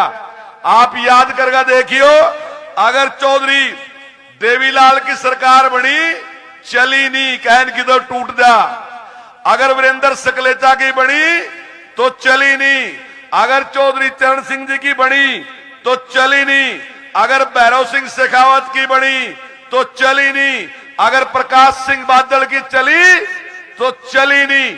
ये सरकारों ने टाइम पूरा करना कब शुरू किया? जब अटल बिहारी वाजपेयी देश के प्रधानमंत्री बने। उसके बाद आपने देखा कि चौटाला की सरकार ने टाइम पूरा किया, प्रकाश सिंह बादल की सरकार ने टाइम पूरा किया, भाइयों यादव जी की सरकार ने यूपी में टाइम पूरा किया। अब कहीं भी सरकारें बनी, उन्होंने उस टाइम पूरा किया जब भारतीय जनता पार्टी की सरकार बनी। अगर लोकतंत्र की रक्षा करी तो भाइयों इस सरकार ने करी। कांग्रेस ने हमेशा लोकतंत्र को समाप्त करने का काम किया। और भाइयों संविधान गई, आज कह रहे कि संविधान खतरे में है। तो भाई क्यों संविधान खतरे में है? क्योंकि जब इनके खिलाफ कार्रवाई हुई तो इन्हें लग रहा कि संविधान खतरे में है, लोकतंत्र खतरे में है। अभी केजरीवाल जी कह रहे कि भाई चुने उसको मुख्यमंत्री को जेल में डाल दिया, तो भाई जब गलत काम करागा फिर तो जेल में ही जाएगा। और अगर केजरीवाल के जाने से लोकतंत्र खतरे में गया तो भाइयों पहलो लालू प्रसाद यादव हमने जेल में डाल लिया था, फिर जब नहीं लोकतंत्र खतरे में होता। यहां से ओम प्रकाश चौटाला जी गए तो वो इनके टाइम में नहीं गए, इससे पहले जयललिता गई वो इनके टाइम में जेल में गई। लेकिन आज जैसे ही इस सरकार के दौरान अगर अरेस्ट होया तो कहने लगा लोकतंत्र खतरे में। भाइयों मैं एक आंकड़ा बता रहा आपसे, आप बताइयो कि ये जेल में जाना चाहिए था कि नहीं जाना चाहिए था। भाइयों वहां की एक पॉलिसी थी शराब की, जब इस साल से पहले शराब बिकी ना तो 7,860 करोड़ रुपए की दिल्ली में शराब बिकी। और टैक्स कितना आया? 3,378 करोड़ रुपए। दुकाना थी सरकार की तो टैक्स दुकान पर भी आया, वो आया 270 करोड़ रुपए। अब केजरीवाल जी ने पॉलिसी बदल दी और वह पॉलिसी बदल कर अब क्या आया कि शराब बिकी 13,560 करोड़ रुपए की और सरकार पर टैक्स आया 312 करोड़। जो 6,000 करोड़ होना चाहिए था वो 300 करोड़ आया। और ठेकेदार पर जो 270 करोड़ गए थे अब ठेकेदार पर गए 1900 करोड़। ठेकेदार पर गए 1900 करोड़। और फिर भी कहे जेल में नहीं जाना चाहिए था, तो जेल में कौन जाएगा भाई? और अब कहे कि लोकतंत्र समाप्त हो जाएगा। भाइयों आपने एक चुटकुला सुना होगा कि एक शिकारी शिकार खेलने गया, शिकारी के हाथ कुछ नहीं लगा, खाली बैठा था, आने वाला था घरों। इतने में एक गिद्दड़ आ गया, उसने सोचा चल इसने मार ले, और क्या था लगा तो कुछ हाथ है नहीं, तो वो उसका गोली लगा मारन, तो गिद्दड़ जोर से चलाया, बोला शिकारी मार ना दिए नहीं तो जग परोड़ो आ जाएगी, सब कुछ डूब जाएगा। तो रुक गया वो, बोला कहीं सच्चो ही आ जा। फिर थोड़ी देर ढेठ सा करका हौसला सा करका लगा चलान, गिद्दड़ ने फिर शोर मचाया, लेकिन शिकारी ने गोली मार दी। तो जब शिकारी ने गोली मार दी गिद्दड़ मरण लगा, तो शिकारी ने पूछा वह तो कहता जग परोड़ो आ जाएगी, आई तो नहीं? बोला मेरे नौ की तो सॉरी आएगी, तेरे नौ की तो नहीं आई, दुनिया के नौ की आई नहीं आई, पर मेरे नौ की तो आएगी। तो भाई ये जो बेईमान है ना, ये यूं कह रहे भाई मारे नौ का तो लोकतंत्र खत्म हो गया, थारा हो चाहे ना हो। आजकल एक बात और चल रही, महंगाई बहुत बढ़ा दी, महंगाई बहुत बढ़ रही। भाइयों चीज ने चेक करो बढ़ी कि नहीं बढ़ी। जिस टाइम अटल बिहारी वाजपेयी की सरकार थी ना, महंगाई 3% थी, जब से देश आजाद हुआ जब से लेकर आज तक सबसे कम। लेकिन सोनिया गांधी कहती कमर तोड़ दी महंगाई ने, और सरकार बदल गई और मनमोहन सिंह जी की सरकार बन गई। याद करो दोबारा, जिस टाइम मनमोहन सिंह कुर्सी पर बैठा था उसी दिन चीनी का रेट बढ़ना शुरू हुआ, उसी दिन आटे का रेट बढ़ना शुरू हुआ, और वही चीनी जो 17-18 रुपए थी 49 रुपए पे गई, वही आटा जो था वही दुगने तिगने रेट पाया। और महंगाई की दर कितनी थी? 12%। 12% सर्च करके देख ले, जो कुछ बातें मैं कहूंगा। और भाइयों आज महंगाई की दर कितनी है? 5%। महंगाई की दर आज है 5%, और इनके टाइम में थी 12%। तो भाइयों जिस प्रकार की बातें ये लोग गुमराह करने की बातें करने लग रहे, तो सारी की सारी आजकल एक और बात चलावा कि ईवीएम में गड़बड़ कर देंगे, ईवीएम बदल देगी। तो भाइयों ईवीएम नहीं गड़बड़ करती, गड़बड़ तो ये करा मनोहर लाल जी। मनोहर लाल जी क्या कहें? बोला गरीबी खत्म करनी। 1971 में श्रीमती इंदिरा गांधी ने कहा गरीबी खत्म करेंगे, करया कुछ नहीं।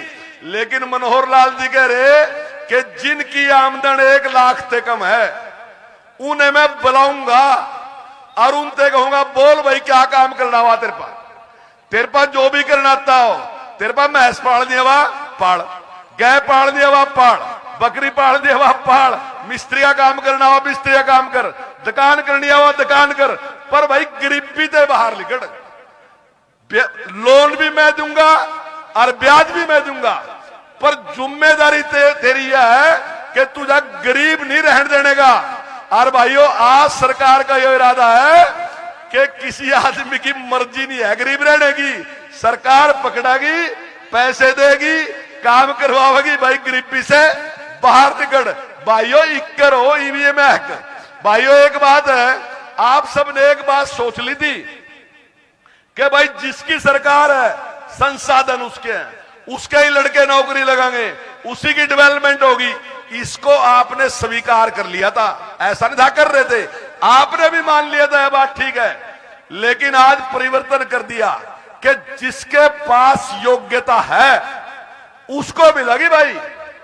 और भाई जो गरीब था सबसे बड़ा काम करा, पता नहीं आपने कितने लोगों ने पता मनोहर लाल जी ने क्या करा।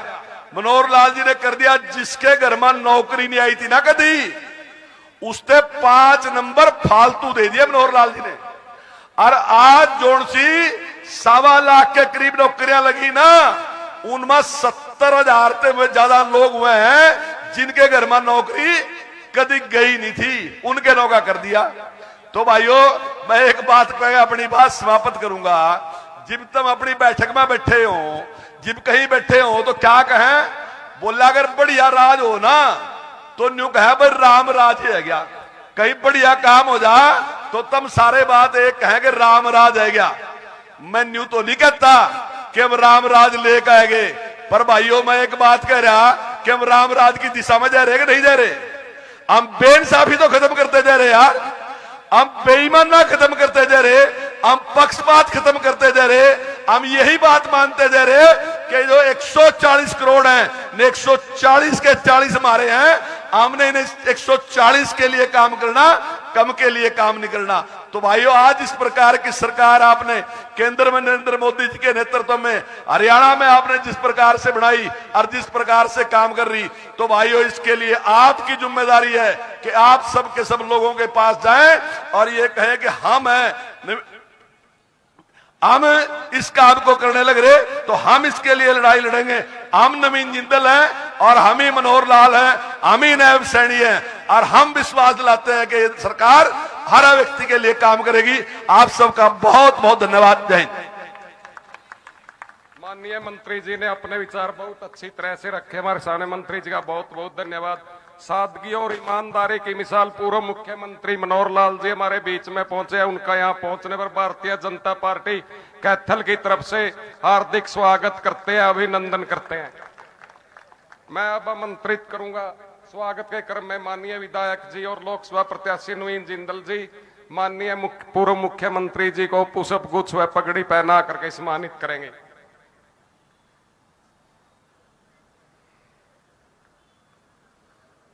जोरदार तालियों से स्वागत करें सभी साथियों से।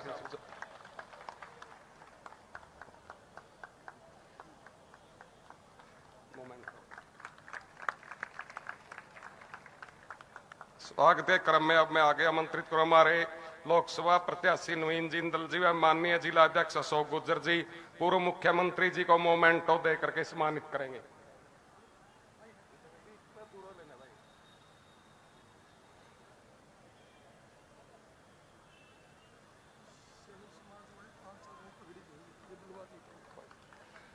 अब आगे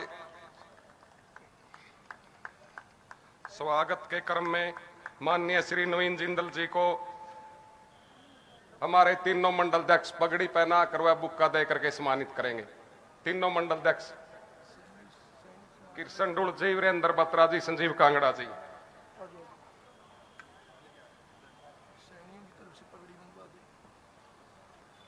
लोकसभा प्रत्याशी नवीन जिंदल जी को नगर परिषद चेयरमैन सुरभि गर्ग जी व एफड चेयरमैन कैलाश भगत जी मोमेंटो दे करके सम्मानित करेंगे। हमारे लोकसभा प्रत्याशी नवीन जिंदल जी को हमारी चेयरमैन सुरभि गर्ग जी व एफड चेयरमैन कैलाश भगत जी मोमेंटो दे करके सम्मानित करेंगे।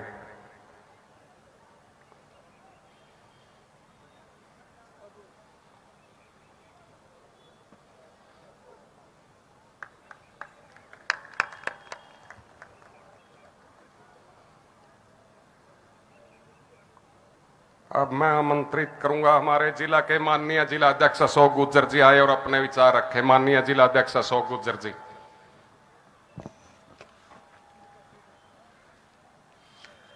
आज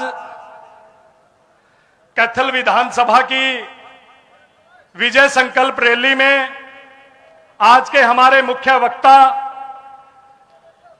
हरियाणा प्रदेश के कर्मशील कर्मयोगी, जिन्होंने हर योजना का लाभ प्रत्येक गरीब की चौखट पर पहुंचाने का काम किया, ऐसे तपस्वी पूर्व मुख्यमंत्री आदरणीय श्री मनोहर लाल जी और भारतीय जनता पार्टी के बहुत ही मेहनती और सबके चहेते हमारे कुरुक्षेत्र लोकसभा के भाजपा प्रत्याशी आदरणीय श्री नवीन जिंदल जी, हरियाणा सरकार में कैबिनेट मंत्री आदरणीय चौधरी कंवरपाल गुर्जर जी, हरियाणा सरकार में राज्य मंत्री आदरणीय श्री सुभाष सुधा जी, कैथल के बहुत ही लोकप्रिय विधायक श्री लीलाराम जी और कैथल विधानसभा के कोने कोने से आए सभी सम्मानित बुजुर्गों, नौजवान साथियों, मेरी माता और बहनों की तरफ से मैं हमारे माननीय पूर्व मुख्यमंत्री जी का कैथल विधानसभा की विजय संकल्प रैली में पहुंचने पर हार्दिक स्वागत करता हूं, अभिनंदन करता हूं। आप भारी संख्या में पहुंचे, आपका बहुत बहुत धन्यवाद, आभार। जय हिंद, जय भारत। धन्यवाद अध्यक्ष जी। अब मैं आमंत्रित करूंगा हमारे लोकप्रिय विधायक माननीय श्री लीलाराम जी आए और वो भी अपने विचार व्यक्त करें। परमादरणीय पूर्व मुख्यमंत्री आदरणीय श्री मनोहर लाल जी, कुरुक्षेत्र लोकसभा प्रत्याशी नवीन जिंदल जी, हरियाणा सरकार में मंत्री भाई कंवरपाल जी, मंत्री सुभाष सुधा जी, भाई अशोक जी, जिला अध्यक्ष सुरभि गर्ग जी, भाई सुरेश जी गर्ग, सम्मानित मंच, सर्वप्रथम मैं अपनी तरफ से कैथल वासियों की तरफ से हमारे आज के मुख्य अतिथि जी का कैथल की पावन पवित्र भूमि पर पहुंचने पर हार्दिक अभिनंदन करता हूं, स्वागत करता हूं। साथियों, सबसे पहले मेरी आपसे एक प्रार्थना है कि आदरणीय मनोहर लाल जी ने आपके बीच में अपने विचार रखने हैं। नवीन प्रत्याशी नवीन जी जिंदल ने आपसे वोट की अपील करनी है। मैं और सुरेश गर्ग जी आपके बीच में 3 दिन गांव-गांव में घूम करके आपके बीच में आए, जहां रैली का निमंत्रण दिया वहां नवीन जिंदल जी के लिए आपसे वोट की अपील की। मेरी आपसे प्रार्थना है, सिर्फ आधा घंटा और समय आप दें और आपका इसलिए भी धन्यवाद है कि आप 3 बजे से यहाँ पर बैठे हो, 3 बजे से बैठे हो, इसलिए आपका धन्यवाद। आधा घंटा और दे दे साथियों। मेरे से पहले कंवरपाल जी ने जिक्र किया था आपके बीच में पिछली सरकार कांग्रेस की सरकार का, और सच्चाई है साथियों कि वो लोग भी आपके बीच में वोट की मांगने के लिए आएंगे।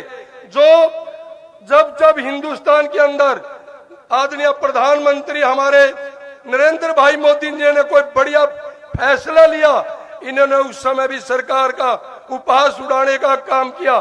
जब हमारी ठीक आप समझोगे इस बात को, हमारी बहन, हमारी देश की बेटी, देश की जब राष्ट्रपति के लिए उनका नाम आया द्रौपदी मुर्मू जी का, और वो देश की प्रधानमंत्री बनी, कांग्रेस के साथियों ने, उनके घटक दलों ने उनका उपहास उड़ाने का काम किया। साथियों, इसी प्रकार जब आदरणीय नरेंद्र भाई मोदी जी ने किसान नेता चौधरी चरण सिंह को भारत रत्न देने की घोषणा की, तो इन घटक दलों ने उनका भी मजाक उड़ाने का काम किया। जब आपकी सरकार ने धारा 370 हटाने का काम किया, तब इस प्रकार इन लोगों ने मजाक करने का काम किया। साथियों, आपने निर्णय लेना है, आपने निर्णय लेना, और आप निर्णय तो ले भी चुके हैं कि जब 25 मई को आपका एक एक कीमती वोट भारतीय जनता पार्टी के प्रत्याशी भाई नवीन जिंदल जी के पक्ष में कमल के फूल वाला बटन दबा करके जब आप भारी मतों से उनको लाखों लाखों वोट से जितवाने का काम करेंगे, साथियों, उस समय आप देखना पूरे हिंदुस्तान में दिवाली का महोत्सव होगा 4 जून को। साथियों, कुरुक्षेत्र में, कैथल में दीपावली मनाई जाएगी। नवीन जिंदल जी लाखों वोट से जीतेंगे और हमारे दूसरे साथी फिर अगले दिन ही देखना ये प्रेस के साथी बैठे हैं, इनके सामने आएंगे, कहेंगे भाई ईवीएम में गड़बड़ थी, ईवीएम ने गड़बड़ कर दी। साथियों, आप ये पहले से ही तय कर चुकी है कुरुक्षेत्र कैथल की जनता कि नवीन जिंदल जी आप लाखों लाखों वोट से जीत करके लोकसभा के प्रत्याशी बनने जा रहे हैं। मैं आपके बीच में ज्यादा लंबी बात न करते हुए मैं पुनः आज के हमारे मुख्य अतिथि जी का कैथल में पहुंचने पर हार्दिक अभिनंदन करता हूं।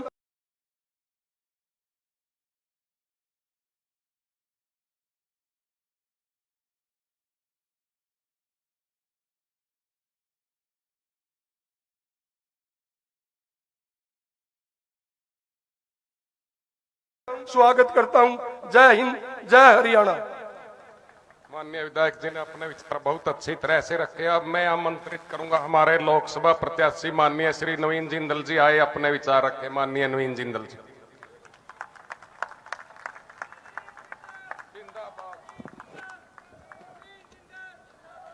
आप सभी को मेरी राम राम। बहुत ही आदर के योग हरियाणा के पूर्व मुख्यमंत्री श्री मनोहर लाल जी, श्री कंवरपाल जी गुर्जर, हरियाणा सरकार में मंत्री, मेरे भाई और हरियाणा सरकार में मंत्री सुभाष सुधा जी, मेरे बड़े भाई, हमारे यहाँ से बहुत ही लोकप्रिय नेता हमारे विधायक लीलाराम जी गुर्जर, मेरी बड़ी बहन पूर्व मंत्री और कलायत से विधायक श्रीमती कमलेश ढांडा जी,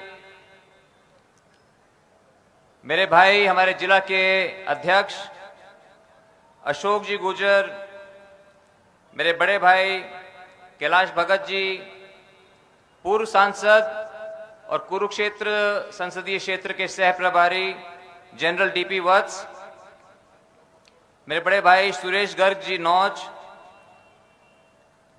अरुण सराफ जी, मेरे भाई बड़े भाई राव सुरेंद्र सिंह जी, बहन सुरभि गर्ग जी, पद्मश्री महावीर गुड्डू जी और उनकी टीम, जिन्होंने हम सभी को अपने गीतों से हमें प्रेरित किया। यहाँ पर मंच पर उपस्थित सभी सम्माननीय विधायकगण, पूर्व विधायकगण, पार्टी के सभी, भारतीय जनता पार्टी के सभी नेतागण, सभी पदाधिकारीगण, मंडल अध्यक्ष, पार्षदगण, जिला परिषद, ब्लॉक समिति के सभी मेंबर्स और यहाँ पर उपस्थित सभी मेरे सम्मानित बुजुर्गों, भाइयों, नौजवान साथियों, माताओं, बहनों, मैं आप सभी का यहाँ पर रामलीला ग्राउंड में स्वागत करता हूं, हार्दिक अभिनंदन करता हूं। आज बहुत से हमारे भाई आज मनोहर लाल जी के नेतृत्व में, उनके मार्गदर्शन में आज भारतीय जनता पार्टी ज्वाइन कर रहे हैं। विक्की शर्मा जी, रवि मेहला जी और नरेश ढांडा जी वो अपने सैकड़ों साथियों के साथ आज बीजेपी में शामिल हुए हैं। एक बार उनको ताली बजाकर उनका हम सबका स्वागत करें।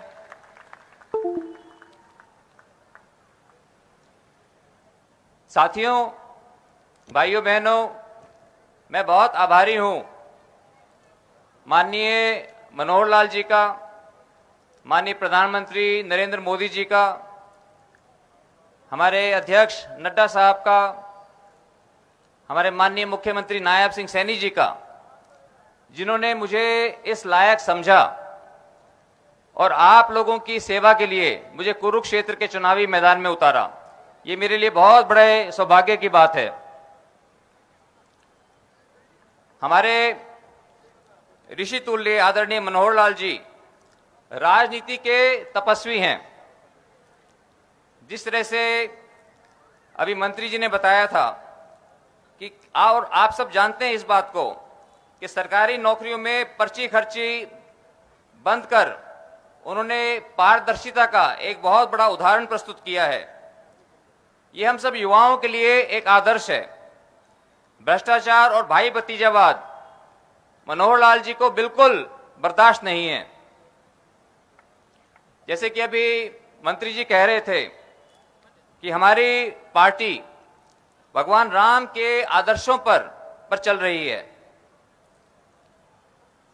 जिस तरह से माननीय मनोहर लाल जी ने एक युवा हमें मुख्यमंत्री दिए नायब सैनी जी के रूप में, जो कि कल तक हमारे सांसद थे। ये हमारे लिए बहुत बड़े सौभाग्य की बात है, जो कल तक हमारे सांसद थे, आज पूरे हरियाणा की बागडोर माननीय मनोहर जी ने उनके हाथों में दी है, जो कि बहुत ही शालीन स्वभाव के हैं, बहुत ही मिलनसार हैं और पूरे हलके के विकास के लिए दिन रात लगे रहते हैं, पूरे प्रदेश के विकास के लिए।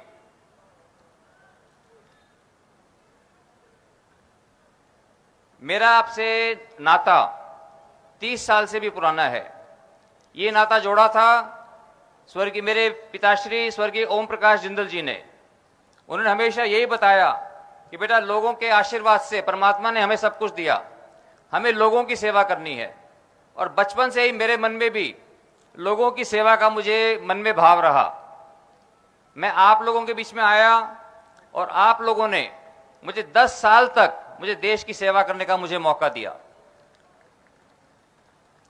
और उन 10 सालों के अंदर मैंने बहुत सूझबूझ के साथ मैंने कोशिश की कि गांव-गांव के अंदर मैं काम करूं, जिससे कि सबका फायदा हो।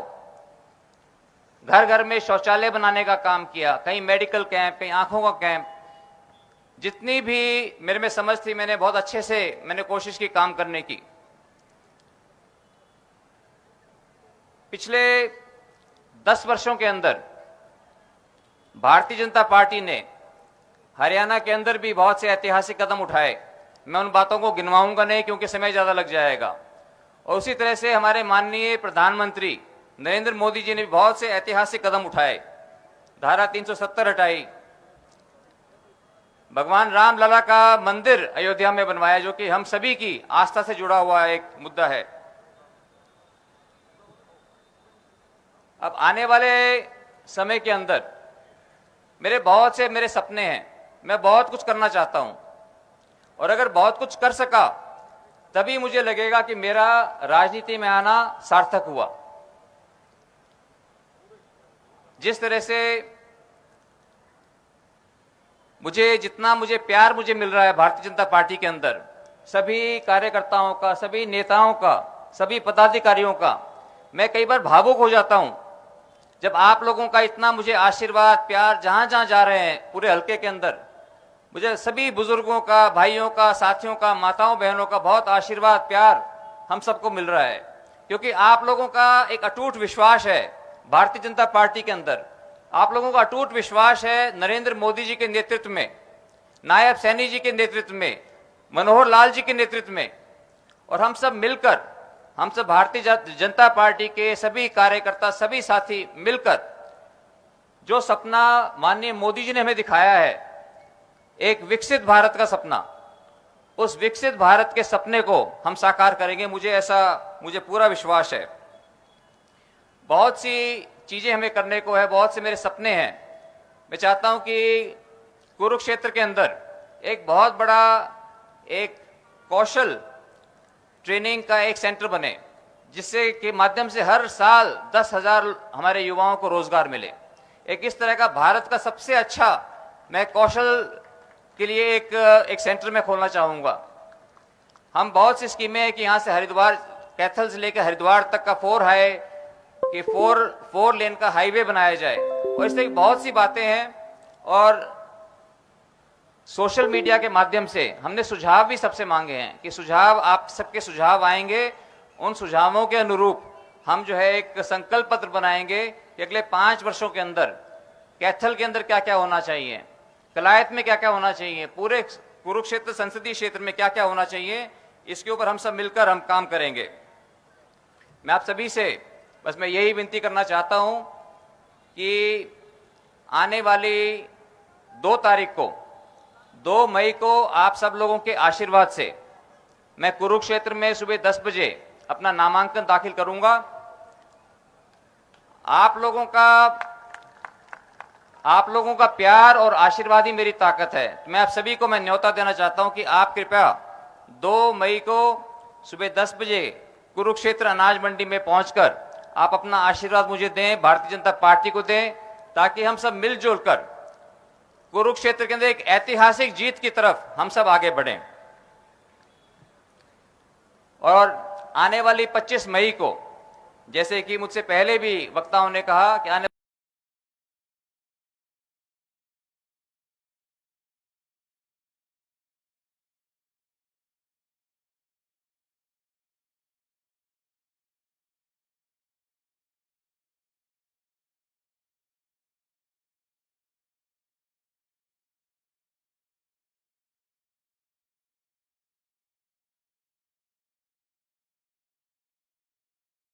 वाली 25 मई को एक एक वोट, क्योंकि आज लोगों ने मन बना रखा है, वो चाहते हैं कि माननीय मोदी जी को तीसरी बार प्रधानमंत्री देखना चाहते हैं, अपने देश को एक विकसित भारत देखना चाहते हैं। तो हम सभी पूरा जोर लगा करके ज्यादा से ज्यादा हम पोलिंग करवाएं, ज्यादा पोलिंग होगी उतने ही बड़े मार्जिन से हम सबकी जीत होगी। और मैं आपको विश्वास दिलाता हूं कि मैं भारतीय जनता पार्टी के आदर्शों पर चलकर हम सभी आप लोगों की आशाओं के अनुरूप हम काम करेंगे और अपने सपनों के भारत का हम निर्माण करेंगे। और आप सभी का जो इतना प्यार और आशीर्वाद मिल रहा है उसके लिए मैं आप सभी का बहुत बहुत आभार व्यक्त करता हूं। धन्यवाद। और एक बार जोर से, एक ही बार बोलना है जोर से, भारत माता की। धन्यवाद। माननीय बहुत बहुत धन्यवाद।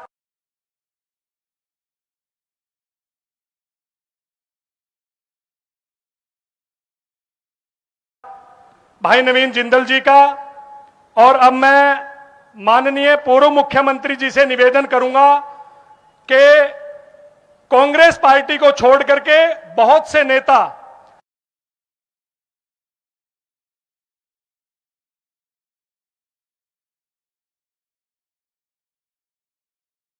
आज भारतीय जनता पार्टी को विधिवत रूप से ज्वाइन कर रहे हैं।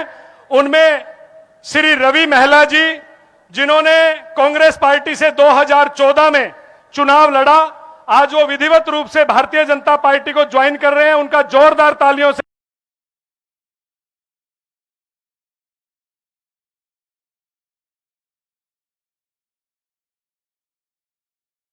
स्वागत, अभिनंदन।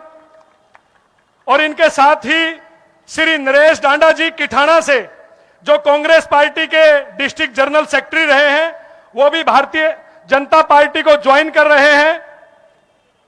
और इनके अलावा श्री विजय शर्मा विक्की जी, जो सर्व ब्राह्मण धर्मशाला के प्रेसिडेंट हैं, 2 बार के एमसी हैं, उनसे भी निवेदन, वो भी भारतीय जनता पार्टी को ज्वाइन कर रहे हैं। श्री राजकुमार शर्मा एमई रिटायर्ड, सर्व ब्राह्मण धर्मशाला से, वो भी भारतीय जनता पार्टी को ज्वाइन कर रहे हैं। श्री चंद्रभान शास्त्री जी कैशियर, सर्व ब्राह्मण धर्मशाला कैथल, वो भी भारतीय जनता पार्टी को ज्वाइन कर रहे हैं। जोरदार तालियां, स्वागत। श्री राकेश शर्मा जी प्रेसिडेंट युवा, सर्व ब्राह्मण धर्मशाला कैथल, वो भी भारतीय जनता पार्टी को आज ज्वाइन कर रहे हैं। और इसके साथ श्री सुरेश सैनी जी, जो पूर्व में मेंबर रहे हैं अक्षय ऊर्जा भारत सरकार में, उनसे भी निवेदन, वो भी भारतीय जनता पार्टी को ज्वाइन कर रहे हैं। डॉक्टर एनडी गोयल जी, वो भी भारतीय जनता पार्टी को ज्वाइन कर रहे हैं। श्री राघव चोपड़ा जी, वो भी भारतीय जनता पार्टी को ज्वाइन कर रहे हैं। और इसके साथ 106 नेतागण और सामाजिक हमारे कार्यकर्ता साथी जो नीचे बैठे हैं, वो विधिवत रूप से आज भारतीय जनता पार्टी को ज्वाइन कर रहे हैं। तो जोरदार तालियां बजा करके हम उनका भारतीय जनता पार्टी परिवार में स्वागत करते हैं, अभिनंदन करते हैं। माननीय पूर्व मुख्यमंत्री जी के कर कमलों से आज उन्होंने भारतीय जनता पार्टी को ज्वाइन किया है, उनका स्वागत, अभिनंदन। और सैनी सभा की तरफ से मैं निवेदन करता हूं कि वो मंच पर आए और माननीय पूर्व मुख्यमंत्री आदरणीय श्री मनोहर लाल जी को वो सम्मान की प्रतीक पगड़ी पहना करके उनका स्वागत करेंगे, अभिनंदन करेंगे। जोरदार तालियां बजा करके उनका स्वागत एवं अभिनंदन।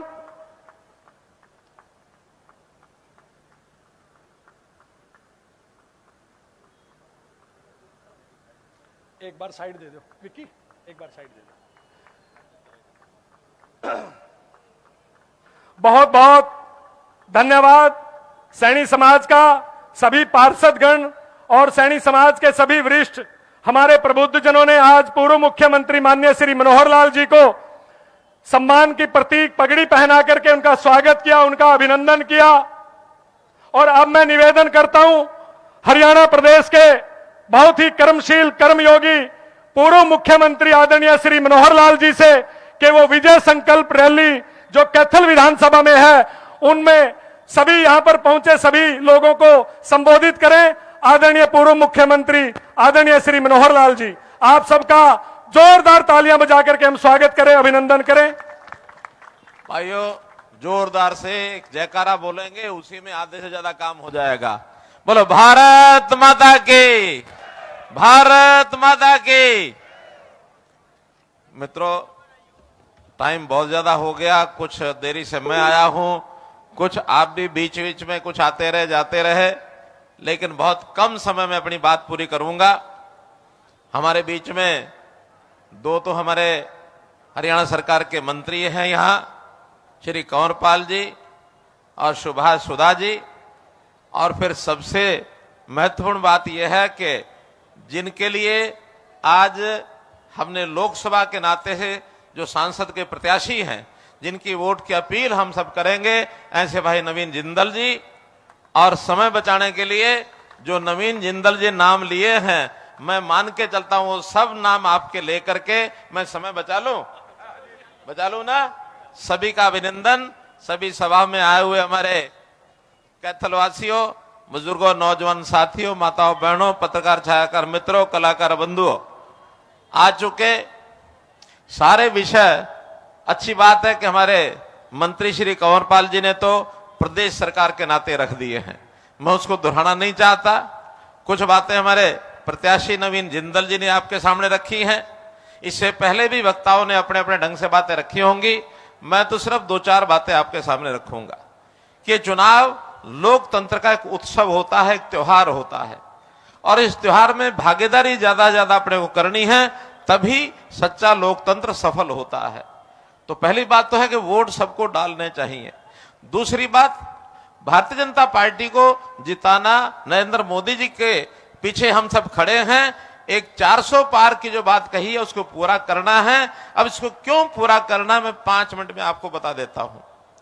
क्योंकि कांग्रेस में जिस प्रकार की बौखलाहट शुरू हो गई है, बौखलाहट शुरू होने का कारण एक ही है कि जो काम नरेंद्र मोदी जी ने पिछले 10 साल में कर दिए, वो कांग्रेस पार्टी अपने 55-60 साल में भी नहीं कर पाई।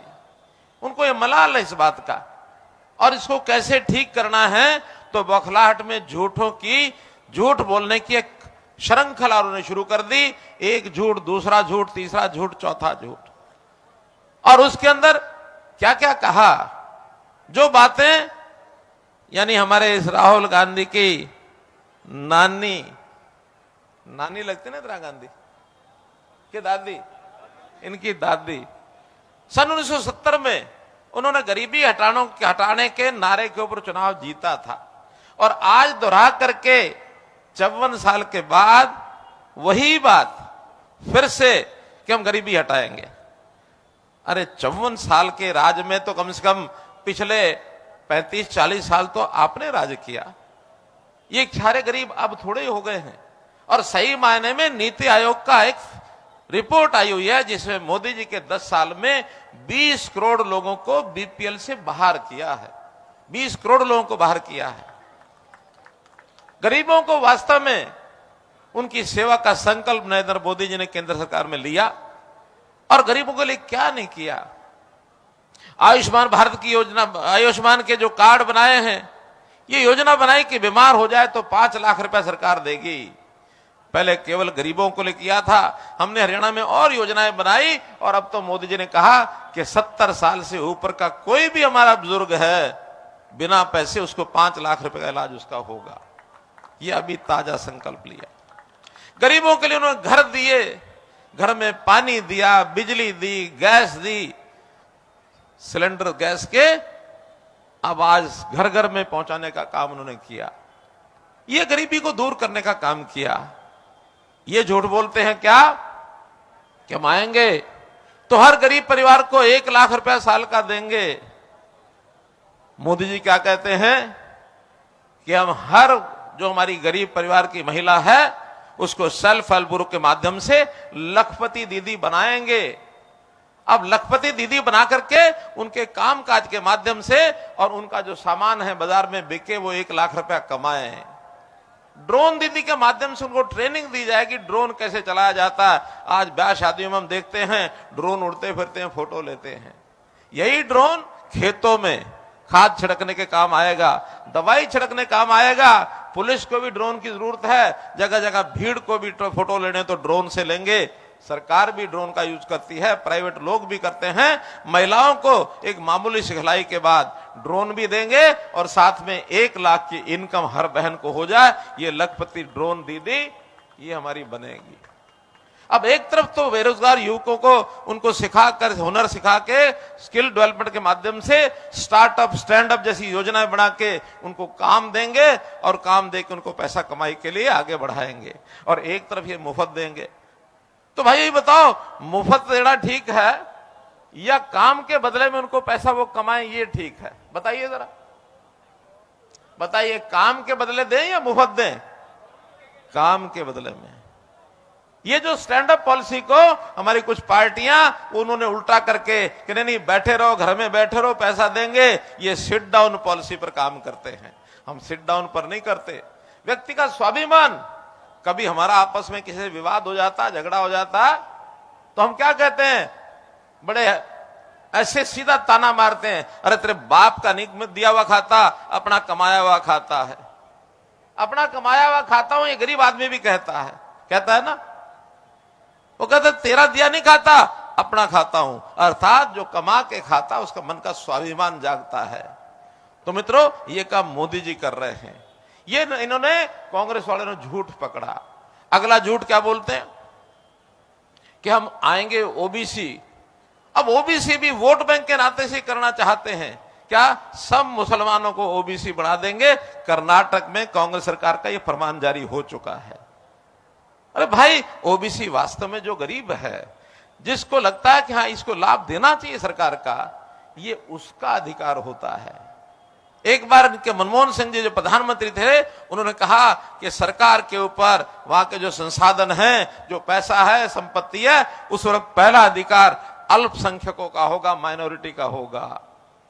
अरे माइनॉरिटी के बजाय हम ये कहते हैं पहला अधिकार गरीब का होगा। इस गरीब के लिए मन में जो प्रेम है मोदी जी के, अंत्योदय भाव से अंतिम जो उसकी सेवा करने का काम ये मोदी जी भी कर रहे हैं, हम हरियाणा सरकार में कर रहे हैं। एक एक व्यक्ति के घर में उसके लिए परिवार पहचान पत्र के माध्यम से जो से हमारे कंवरपाल जी ने सारा खोल के आपको बताया है। वो लोग क्या करते हैं, अपना जो परिवार होता है उस परिवार को ही देश मान लेते हैं। लेकिन मोदी जी कहते हैं ये सारे देश की जनता ये हमारा परिवार है। मनोहर लाल कहता है कि हरियाणा की 2,82,09,695 लोग ये हमारा परिवार है, ये हमारा परिवार है। तो मित्रों काम बहुत किए हैं मोदी जी ने। जो किया है 10 साल में किया है ये कांग्रेस कभी नहीं कर सकती। क्या कांग्रेस के शासन में ये 10 साल में राम जन्मभूमि पर मंदिर बना सकते थे क्या? नहीं बना सकते थे। ये 370 खत्म कर सकते थे क्या? इतने साल डरते रहे, 370 खत्म नहीं कर सके। ये लोग इस प्रकार के काम जो मोदी जी ने किए हैं, देश और दुनिया में भारत का नाम जो बिल्कुल नीचे के स्तर पर था आज से 25 साल पहले, आज ऊपर के 5 देशों में मिलता है मित्रों। आज ऊपर के 5 देशों में मित्रों मिलता है। इसलिए मैं तो यही कहूंगा कि आतंकी जब देश में हमला करते हैं उस समय कांग्रेस चुप रहती है। मंदिर निर्माण का मुद्दा कांग्रेस चुप रही, 370 हटाने की बात आई कांग्रेस चुप रही, 3 तलाक की बात आई कांग्रेस चुप रही, बंगाल में घुसपैठियों की बात थी तो कांग्रेस चुप रही, देश में भ्रष्टाचार के घोटाले हुए तो कांग्रेस चुप रही। ये कांग्रेस चुप क्यों रही? इसलिए कि ये अपने वोट बैंक की चिंता करते रहे। अगर वोट बैंक इनका चला गया, खिसक गया, तो इनको लगता जो थोड़े बहुत हम धरती पर कहीं टिकने की बात भी करते हैं सब खत्म हो जाएंगे। तो मित्रों, मैं आप लोगों से इतनी बात कहूंगा अंत में कि हम लोग इस आने वाले समय में, जैसे ये चुनाव है, इस चुनाव में लोकसभा में मोदी जी को 400 सीट का जो नारा है उसको पूरा करने के लिए हरियाणा की 10 सीटें ये भी हमने जितानी है, और उस 10 सीट में एक सीट हमारी कौन सी, कुरुक्षेत्र की भी है। कुरुक्षेत्र की सीट पहले से ज्यादा मार्जिन पर हम जीते। पहले अपने जो वर्तमान मुख्यमंत्री हैं वो यहाँ के सांसद हैं, लेकिन अब हमारे जो नए सांसद, जो पहले भी यहाँ से सांसद रहे हैं, नवीन जिंदल जी, जिनका एक बहुत परिवार का इतना योगदान है समाज की सेवा में, मैं उसका वर्णन कर नहीं सकता हूं। तो इस समाज से व्यक्ति को आप लोग भारी मतों से 25 मई होने वाले चुनाव में हम जिताएं, और न केवल अपना वोट, अपने परिवार के लोग, अपने मित्र, अपने बंधु, साथ काम करने वाले सबको आज से लग जाएं और सब लोग उनको वोट देने के लिए प्रेरित करें। और आने वाला 4 जून का दिन जब मशीनें खुलें तो मशीनें भी घबरा जाए कि जब गिनती हो तो हर मशीन में से कमल कमल कमल के वोट निकलने चाहिए, हर मशीन में से। तो मित्रों, आज क्योंकि समय ज्यादा हो गया है, मैं आपसे अपील करने के लिए आया हूं कि इस चुनाव के अंदर, अब चूंकि कुरुक्षेत्र से प्रत्याशी हमारे नवीन जिंदल जी हैं, आपको शायद पता होगा कि मैं स्वयं भी पास की सीट करनाल, वहां से प्रत्याशी हूं लोकसभा का। मैं और नवीन जिंदल जी, हम दोनों इकट्ठे पार्लियामेंट में जाएंगे और पूरे इलाके का जो विकास है, क्योंकि जो पास पास की सीटें होती हैं तो मिल करके करनाल के विकास का लाभ कुरुक्षेत्र लोकसभा में होगा, कुरुक्षेत्र लोकसभा का विकास करनाल में लाभ होगा। इसलिए मिल करके इस मध्य हरियाणा की, उत्तरी हरियाणा की पूरी सेवा करने के लिए हम तैयार हैं। आप आए, आपका बहुत बहुत धन्यवाद, बहुत बहुत आभार।